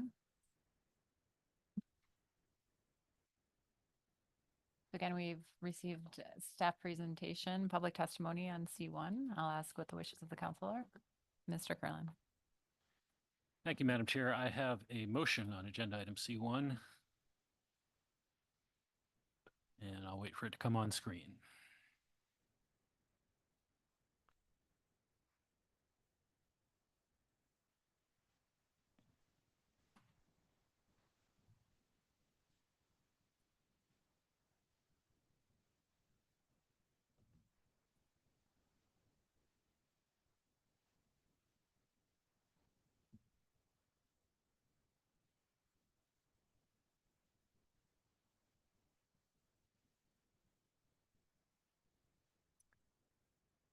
And my motion reads as follows. The council adopts the preliminary 2025 Cook Inlet Salmon Safe Report. The council recommends that NMFS adopt the 2025 Cook Inlet EEZ area salmon specifications for OFLs and ABCs as recommended by the SSC and the tax as shown below in Table 1. And Table 1 contains the proposed 2025 harvest specifications for the Cook Inlet EEZ area salmon stocks, the SSC recommended minimum stock size threshold, preseason overfishing level, acceptable biological catch, annual catch limits, and council recommended total allowable catch are shown in numbers of fish. I won't read everything in the table, but the stock complexes are in the first column there, and the TAC levels would be for the combined sockeye stock complexes, a total of 696,111 fish, for aggregate Chinook 261 fish, for aggregate coho 16,753 fish, for aggregate chum 78,006 fish, and for aggregate pink 52,357 fish. And if I have a second, I will speak to it. Thank you for the second, Mr. Mueller. Thank you, Madam Chair. Thank you, Mr. Mueller, for the second. Madam Chair, first of all, we're in an awkward position here under litigation still on this issue, where we have been for some time, and I won't recount the long history on that. In order to meet the Magnuson-Stevens Act requirement for harvest specifications, my motion would adopt the SSC's recommended MSST, OFL, buffer, and ABC for all stocks. The SSC's recommendations included appropriate reductions from OFL to ABC to account for scientific uncertainty in abundance and harvest estimates. The SSC's recommended status determination criteria are based on the best available scientific information for Cook Inlet salmon stocks to determine whether overfishing occurs or a stock becomes overfished. I appreciate the constructive dialogue at the SSC on how to improve the safe and future status determination criteria. As the SSC recognized, this is the second year of an iterative process that will improve over time with new analysis, modeling, and improved data collection. Staff will incorporate the SSC's recommendations into next year's SAFE, including the addition of risk tables for all salmon stocks harvested in the Cook Inlet EEZ. On the basis of the SSC's recommendations, the Council's role under the Salmon FMP and its implementing regulations is to recommend TACs to manage salmon fishing in the Cook Inlet EEZ area. In recommending TAC amounts, the Council may consider management uncertainty as well as social and economic considerations. Relevant information is provided in the preliminary 2025 SAFE report and the draft EA. These data include assessments of the stock condition for each target species, assessments of the multi-species impacts of harvesting the salmon stocks at current levels given the assessed condition of stocks, historical catch trends and fishery participation, information from the 2024 fishery, and potential environmental impacts of the harvest specifications. Management of salmon stocks in Cook Inlet is highly complex. 7 stocks and aggregate stock complexes are harvested together with drift gill net gear in the EEZ area. Because of this, managing to protect weak stocks is my foremost concern. To address this, the TAC recommendations in my motion include a reduction from ABC for the sockeye stocks to account for management uncertainty that is not fully captured in the SSC's recommendations. And I'll provide a brief discussion of TAC considerations for each of the species. So starting with sockeye, management of sockeye salmon in the Cook Inlet EEZ is difficult due to the fact that the aggregate other sockeye stock complex, for which less assessment information is available, mixes with highly abundant Kenai and Kasilof sockeye salmon stocks, for which data quality and completeness are exceptionally high. In the EEZ, harvests cannot reliably focus on specific stocks because the fish are intermingled. Gillnet gear is not selective among stocks of the same species, and NMFS lacks in-season genetic data on the relative catch composition among these three sockeye stocks in the EEZ. We received testimony indicating that some fishermen can in fact target specific sockeye stocks in the EEZ, but NMFS, as the fishery manager, does not have sufficient information to indicate that most fishermen can regularly make those distinctions in their sets, and we need to manage to protect the more vulnerable Tier 3 stock. This motion sets a single species level TAC for sockeye below the combined ABC to account for management uncertainty, most notably to account for the fact that fisheries in the upper inlet also rely on these same runs, and also accounting for the uncertainty associated with this being just the second year of a new EEZ management regime. In order to avoid potentially exceeding the ABC for the aggregate other sockeye stock if the sockeye TAC is fully harvested, I've included a 13% buffer between the combined ABCs and TAC for sockeye salmon. This is based on the historical average proportion of the aggregate other sockeye total drift gillnet harvests, which is about 22%, whereby the aggregate other sockeye ABC is 22.1% of the resulting combined TAC. This is an appropriately cautious response to address the mixed stock nature of the fishery in order to prevent exceeding the ABC for the aggregate other sockeye stock, which has elevated uncertainty. While the reduced TAC may limit EEZ harvest of Kenai and Kasilof sockeye salmon, which both the assessment authors and public commenters have made clear can support additional harvest, these fish are surplus to these fish that are surplus to escapement may still be harvested in state waters, where they can be targeted more specifically. Salmon that are not harvested will contribute to ecosystem functions as spawners, prey for a wide variety of predators, and will return marine nutrients to freshwater systems. Turning to coho, this motion recommends a TAC of 16,753 for the aggregate coho salmon stock complex. Given the apparent poor returns of coho salmon to Upper Cook Inlet during 2024, including historically low harvests and low spawning escapement to the indicator systems, this level of TAC represents a precautionary approach to ensure that overfishing does not occur. The assessment authors identified significant reasons for caution due to coho spawning escapement estimates that were missing, incomplete, or below the escapement goals during recent years. Coho salmon harvests during 2024 were some of the lowest in the historical record, and despite that, escapement goals were still not achieved. The SSC discussed the uncertainty associated with the stock extensively and ultimately recommended a 75% reduction from the preseason OFL for the ABC, which is amply precautionary and recognizes that the NMFS Safe Team recommendations for coho may have been more precautionary than needed, considering that only about 18% of commercial coho salmon harvest occurred in the EEZ during 2024, and that the EEZ is open for only a single day a week during late July. Therefore, I'm not recommending a buffer between ABC and TAC for this stock complex. Turning to Chinook, my motion recommends a TAC of 261 for the aggregate Chinook salmon stock complex. There are very serious concerns about Chinook salmon declines throughout Cook Inlet and the North Pacific. As indicated in the staff presentation, during 2024, only 31 Chinook salmon were reported harvested in the EEZ drift gillnet fishery, which may be an undercount if there was underreporting. And few of these are thought to have originated from Cook Inlet. NMFS closed recreational fishing for Chinook salmon in the Cook Inlet EEZ area from May 30 through August 15, 2024, to be consistent with the state of Alaska sport fishing closures.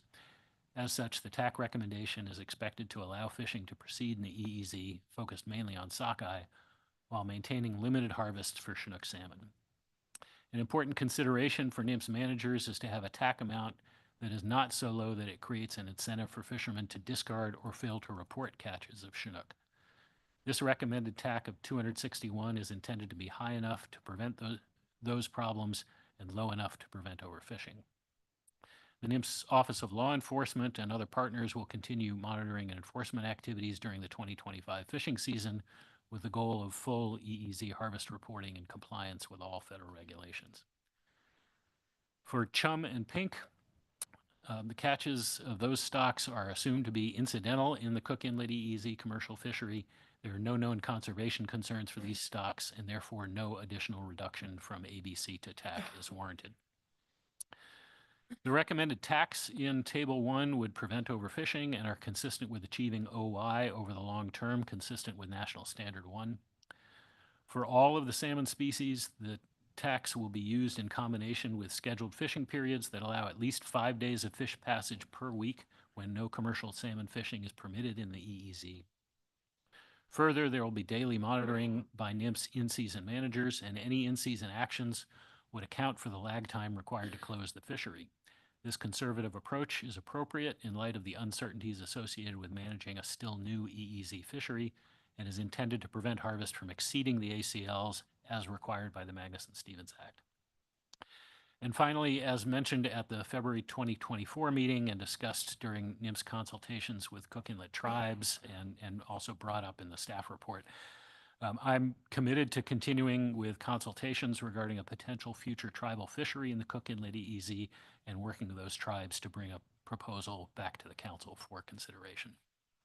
And I'd be happy to answer any questions, Madam Chair. Thank you, Mr. Curlin. Any questions in the motion? Yes, Ms. Baker.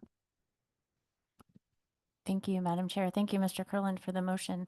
I wanted to ask about your proposed TAC for the aggregate coho stock complex. And I just want to, you spoke to the rationale for the proposed TAC, but I just wanted to understand that a little further. I appreciate that the SSC recommendation for ABC ACL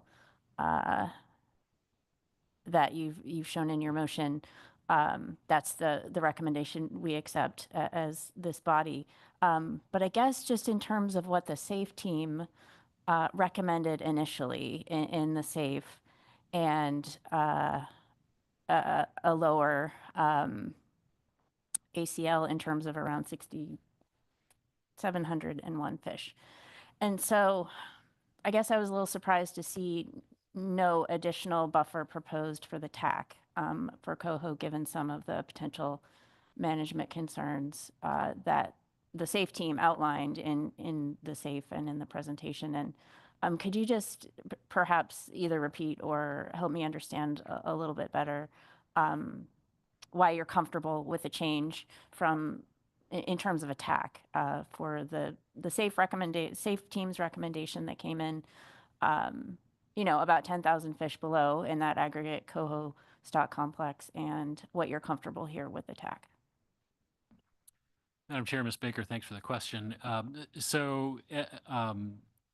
As I indicated, the SSC discussed uncertainty associated with the stock and all of the various considerations that I outlined in my rationale for the motion for why the NIMS SAFE team was suggesting a more precautionary approach. And ultimately, the SSC was pretty persuasive that the amount of precaution that's embodied in their 75% reduction seemed to be ample given the circumstances. If the chair would like, I'm sure staff could come up and speak to it more directly from where they were coming from in their initial recommendations and why they were persuaded by the SSC's input, but I guess I would just leave it at that.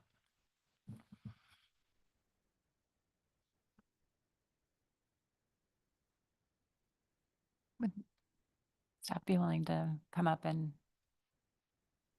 help remind us of that? Thank you. Good afternoon. For the record, Rich Brenner with National Marine Fisheries Service. Yes, I think in going through the SSC's discussion, they called the 90% buffer extreme. They said it was overly precautionary, and they pointed to the number of years where the fishery would have been closed based on that TAC, and they suggested that it was a little bit unbalanced in terms of allowing the fishery to proceed versus the level of warranted precaution.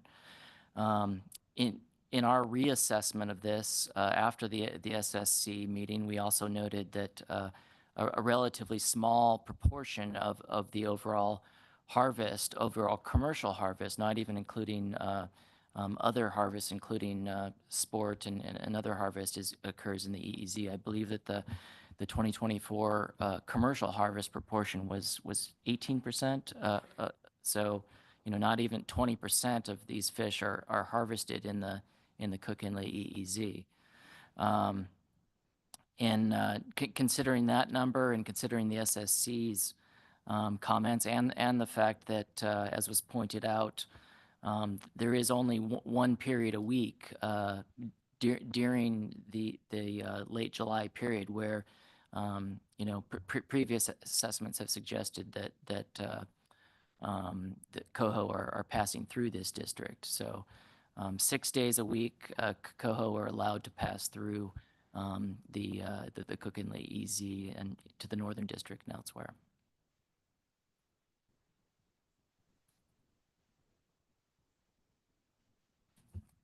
Thank you, Madam Chair. Thank you, Dr. Brenner. So one more question following up on that. Also in the presentation, initially, sort of as the rationale for the SAFE team's recommendation for the 90% buffer, it was one of the three reasons was that coho are prey for Cook Inlet belugas. And so again, just understanding the recommendation, how did that factor into your comfort level with the SSC's recommendations? Through the chair, Ms. Baker, we did think about coho in our reassessment, following the SSC meeting, and again, 6 days a week, these fish are allowed to pass through the Cook Inlet EEZ, not fished, and so our feeling was that based on the SSC's comments and recommendations that the 90% buffer was perhaps too extreme initially, and we felt comfortable with the 75% buffer given the 1 period a week fishing. Thank you. Thank you. And Ms. Kimball, do you have questions for staff or to Mr. Curlin? Oh, okay, thank you. Thank you. Thank you. Thank you for the motion. Mine's also on buffers, but just if you could, Mr. Curlin, reiterate your rationale for putting a TAC buffer on for the sockeye stocks, both Tier 1 stocks and the Tier 3 aggregate sockeye stock. Yeah, thank you, Madam Chair. Ms. Kimball, I may need to phone a friend on this one too as well. This one's a little complicated, but essentially the idea here is to try to ensure that the average historical proportion of the aggregate other sockeye stock is retained in what ultimately comes out from aggregating the TAC level for all three of these stock complexes. So it was, as I understand it, some kind of mathematical reverse engineering, if you will, to arrive at that 22% approximate composition that historically has been attributable to the aggregate other sockeye stock. And so the 13% TAC buffer achieves that goal of the 22% for the aggregate other.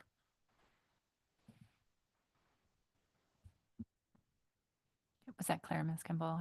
Okay, thank you. It's Mr. Toy. Thanks, Madam Chair. Mr. Curlin, just to check my sort of hearing of the explanation you just gave. So it sounds to me as if the agency's management intent there is to mirror the observed harvest impacts of the last X number of years, most of which have been under state management and then just last year under federal, that seems to have been successful in sort of balancing that tension between harvest levels on the two abundant productive stocks that can sustain higher fishing intensity and the one stock that cannot sustain that level of fishing intensity. Is that the basic management intent then, is to try to essentially capture that sweet spot that it looks like state management had been able to do over the last period of time? Madam Chair, Mr. Twite, I appreciate the question, and I think that's exactly right. That the intent here isn't so much, it's not really to replicate what state management looked like, but it's recognizing that the historical relative harvest rates on those different complexes had apparently been working, had been sustainable. And so trying to sort of maintain something that that likewise will work into the future without creating an overfishing problem for the Tier 3 stock. And I guess just to be clear about then why you're not actually trying to replicate what the state actually did, it's simply because you don't have all the tools that the state has to do what they did, right? In terms of timing, of regulation, in terms of some of the information they were able to gain that just doesn't allow you to manage with exactly the same tools using the same approach that they've been able to manage? Madam Chair, Mr. Twite, that's right. It's trying to sort of achieve the same goals, but coming at it in a different way, given the tools that we have available to us, and using past performance as a guide for what would be sustainable for this year.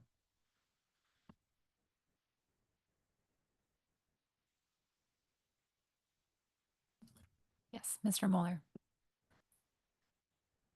Thank you, Madam Chair. Mr. Curlin, we heard public testimony here today relative to over-escapement. And I'm wondering if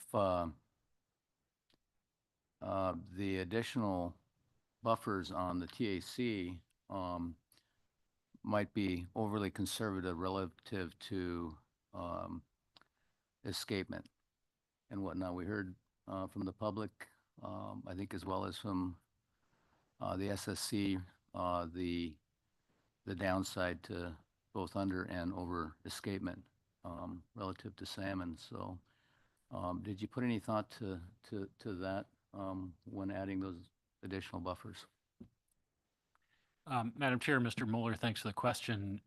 Yeah, absolutely. This has been a longstanding concern and frustration, I think, surrounding management of Cook Inlet salmon, is recognizing the strong sockeye stocks and wanting to take advantage of those, but balancing that against weaker stocks and not wanting to create conservation problems. So there's no easy solution for that. And again, in my rationale for the motion, and again in the back and forth with Mr. Twite, I tried to explain our thinking for why this relatively modest buffer seems appropriate as a hedge against that management uncertainty.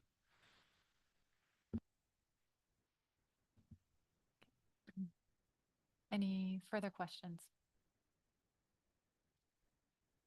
Any amendments? Mr. Mueller. Yeah, thank you, Madam Chair.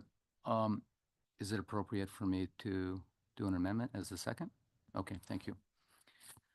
So I would amend that we remove the additional TAC buffers, the top three species, the 13, 13, and 13% there. I think we have, so that's my amendment, that we remove those additional buffers.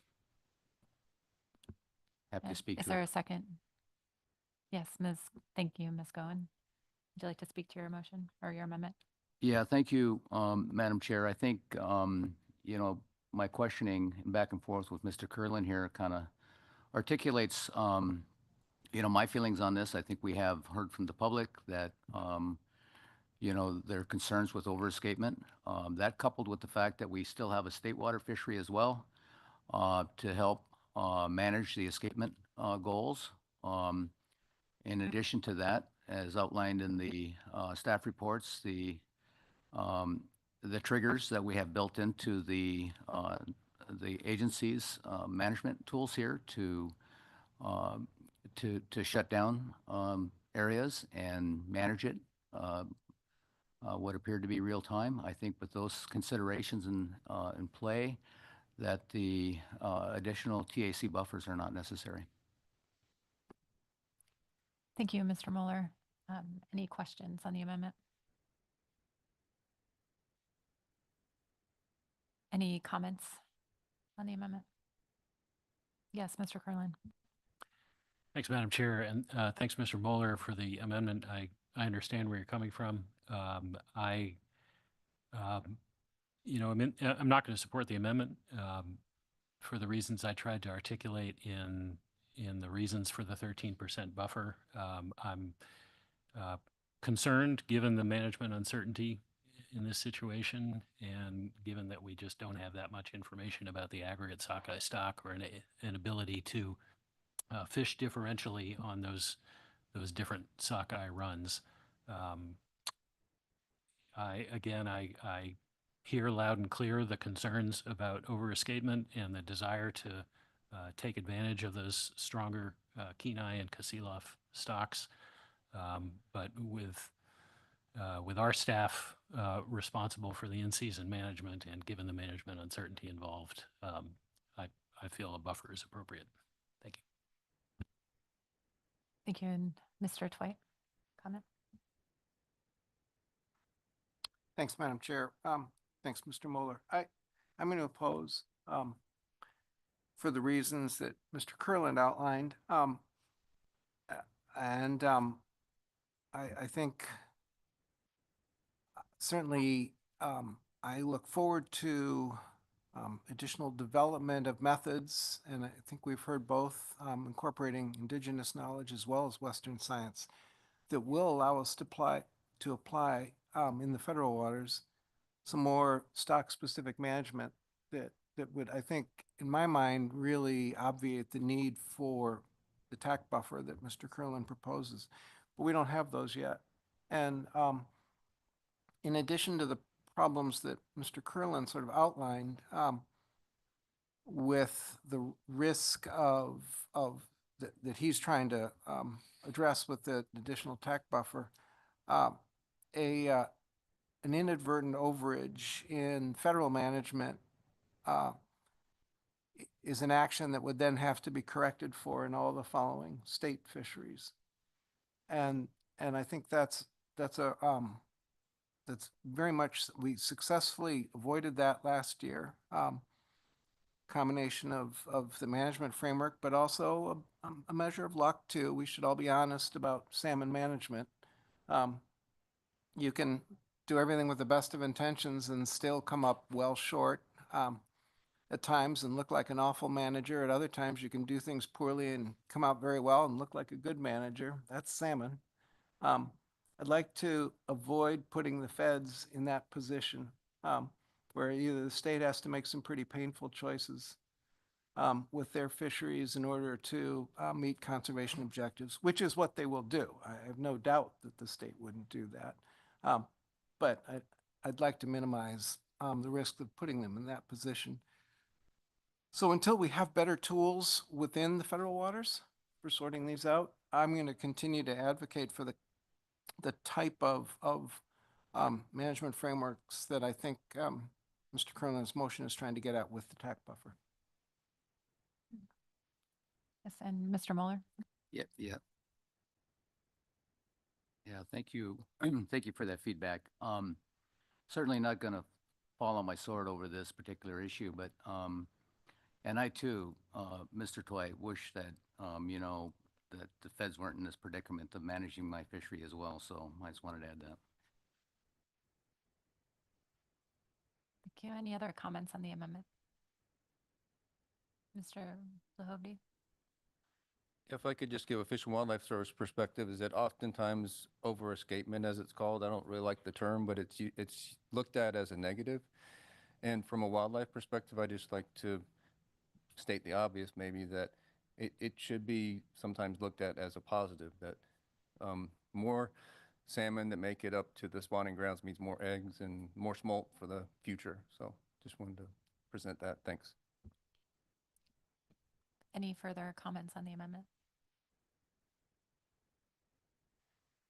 Seeing none, I'd like a roll call on this amendment. Mr. Witherell?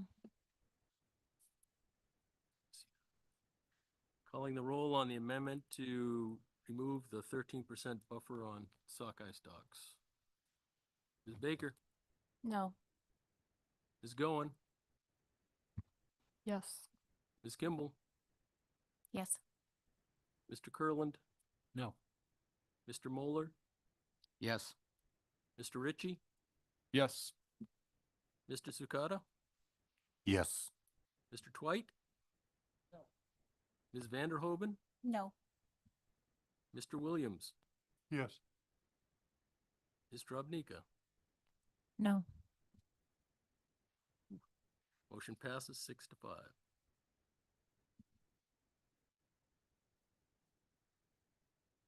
Any further amendments?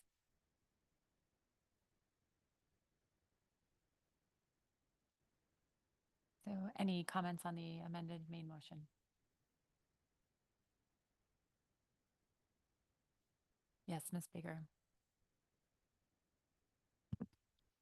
Thank you, Madam Chair. I just wanted to thank Mr. Kurland again for the motion and appreciate the discussion we've had so far. I will be supporting the motion. However, I'd just like to reiterate concerns that the state of Alaska has previously articulated about the general management approach in terms of this fishery, particularly the aggregation of multiple stocks, the setting of pre-season tax, and the lack of tools, as council members have been discussing, for in-season management is just wholly inconsistent with the way that we fundamentally know salmon should be managed. And on a principle level, it's just very difficult to lend any support to that management program. And so by voting yes for this motion, I'm not supporting the approach, but understanding again the position that the council is in due to litigation and other factors, and understanding that to move forward through the process, the council should recommend harvest specifications. Thank you, Madam Chair. Thank you, Ms. Baker. Mr. Twite. Thanks, Madam Chair. I'm going to be voting in support of the motion as well, although I must admit my enthusiasm dimmed slightly. But even with that change that the council just made to it, I think it still is an attempt to, with sockeye, given the tools that we have available now, strike a balance. And remembering this is the first fishery that these sockeye will be swimming through. It's not the sum total of the fishery, but just the first fishery. I think it's important to get off on the right foot, and I think even with the change, it's still the SSC's recommendation, I think, did a lot to, I think, also address that tough issue that we've been facing as salmon managers forever of managing mixed stock fisheries when you have a majority of productive fish, but a substantial contribution of less productive fish that deserve conservation. They're part of the overall species complex, and so it's our duty to make sure we hang on to all the pieces and steward them well. And I think this motion does that pretty well. I wanted to spend most of my time though talking about Chinook. I've registered some real concerns about the way the fishery may have played out last year for Chinook. We don't really know, but we certainly heard from the OLE report in December some pretty disquieting news. And I have to admit, my back of the envelope calculation was similar to Mr. Sukata's, that the number could have been substantially higher than the reported landing. So I appreciate hearing from Mr. Kurland that OLE will continue to work that hard, and that as well NIMS management staff will continue to pay very close attention to that. I think it is wise to strike a balance as well with Chinook between setting an overall TAC that is responsive to the unfortunate population status both of Cook Inlet Chinook, but also Chinook more broadly in the region, with a management balancing that against setting a level so low that it ends up encouraging discards at sea, which we really want to avoid that. The most important thing is to know what the actual fishery-related mortality of this fishery is. And so I think Mr. Kerlin's motion has done that well. I also think that the emphasis that the agency is going to be placing on tracking mortalities, Chinook mortalities in this fishery is right.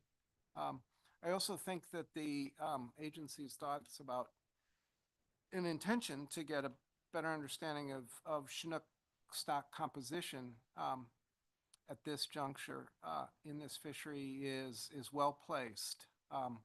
Right now we're using Kenai late fall Chinook as an index, and it may well be that it's not an appropriate index of whether or not we're overfishing.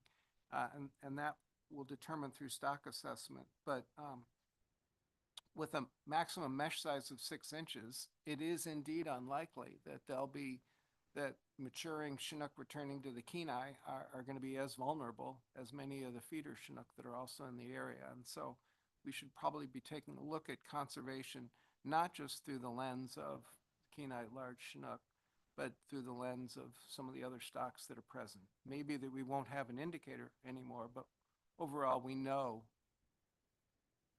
we don't need an indicator to know that we should be continuing to minimize any fishery-related impacts of Chinook. And so continuing to use the tax setting process to reflect that, I think is going to be warranted, but it will help to be informed by some work on stock composition in that fishery.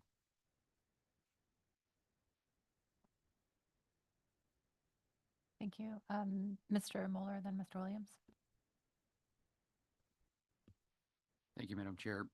I too will be supporting the motion reluctantly for the same reasons Ms. Baker communicated. But given the agency's report relative to the threat of no fishery in the EEZ and the historical participants that would lose out and or get pushed into other areas of which it's somewhat questionable whether or not they become made whole in those scenarios, but especially the comments that we've heard from some of our tribal constituents and some of the points that they bring up and the reasons they supported some action relative to an EEZ fishery. So for those reasons, I'll be supporting the motion. Thank you, Madam Chair. Thank you, Mr. Mueller and Mr. Williams. Thank you, Madam Chair. First, thank you, Mr. Kerlin, for the motion. It certainly meets a number of expectations that I certainly had. I clearly believe that, it's our responsibility around this table to provide opportunities for sustainable harvest. And I think that's what we've done here today by putting this fishery in place, recommendation for the fishery in place. I think it is the right amount of a conservative approach. I understand we changed some of the buffers, but I still think that is consistent based on the history we have of at least the catch we know about. This is a new fishery. We will get better at managing this with a bit more time as we gather some data down the road and learn a little bit more about this. We'll be able to be more refining.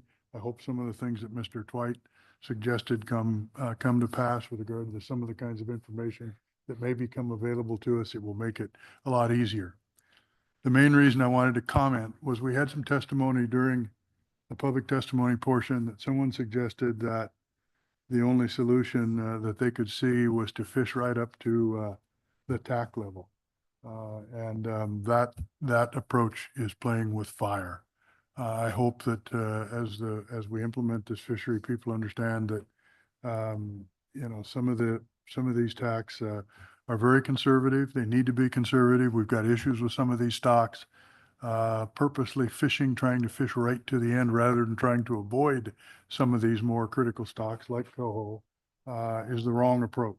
And I hope that those people participating in the fishery will continue, as they did in this last fishing period, work hard to try and avoid impacting those stocks that they did a pretty darn good job of in 2024.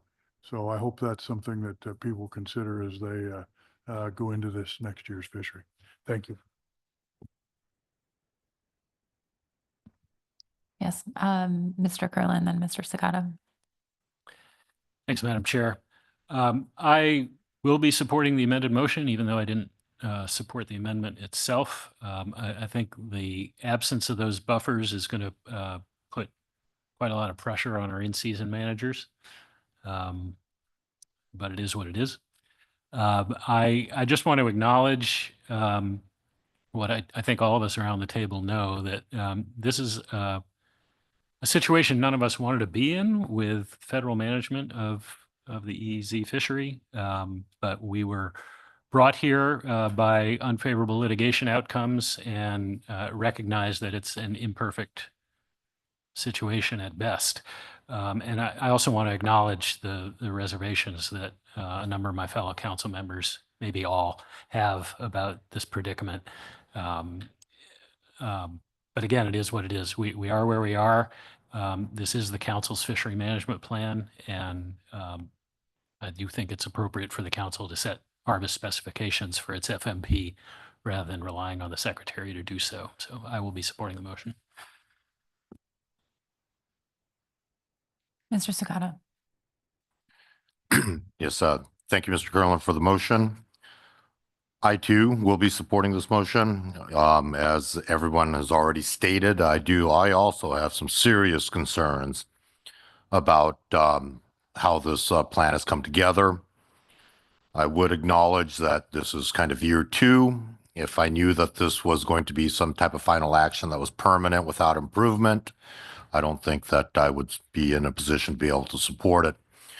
I would mirror much of Mr. Moeller, Mr. Twites, and Ms. Baker's comments, things along the lines of the Chinook. I do believe that there are opportunities for the sockeyes, maximum trying to get them to harvest as much of the surplus as possible. I think the only thing that I have that I would add to their comments is I was a little concerned about the small buffer for the pinks. I know that oftentimes pink salmon are overlooked. Many years they are very abundant. However, the alarmingly low numbers that we saw all through South Central Alaska, combined with the low abundance of coho, causes me concern in that those are typically, 18 months, 24 months, I believe, in the ocean. So I do believe that they are initial indicators. That level of uncertainty, I think, would warrant a larger buffer. And once again, it's not so much because the pink salmon has commercial value or even value as high as the other fish. I don't mean to belittle it too much. But it certainly is a species that could shut us down if things got bad. And when you're talking the level of decline that we've seen over the last 3-4 years in that pink stock, I think that is something that needs to be looked at. Having said that, I will be supporting the motion because at the end of the day, I think my constituents, all Alaskans here, that they need to have an opportunity to harvest these fish as long as the science behind it, and I rely on the SSC to say that this is going to be a very conservative level of TAC. So thank you for the motion again. I will be supporting it.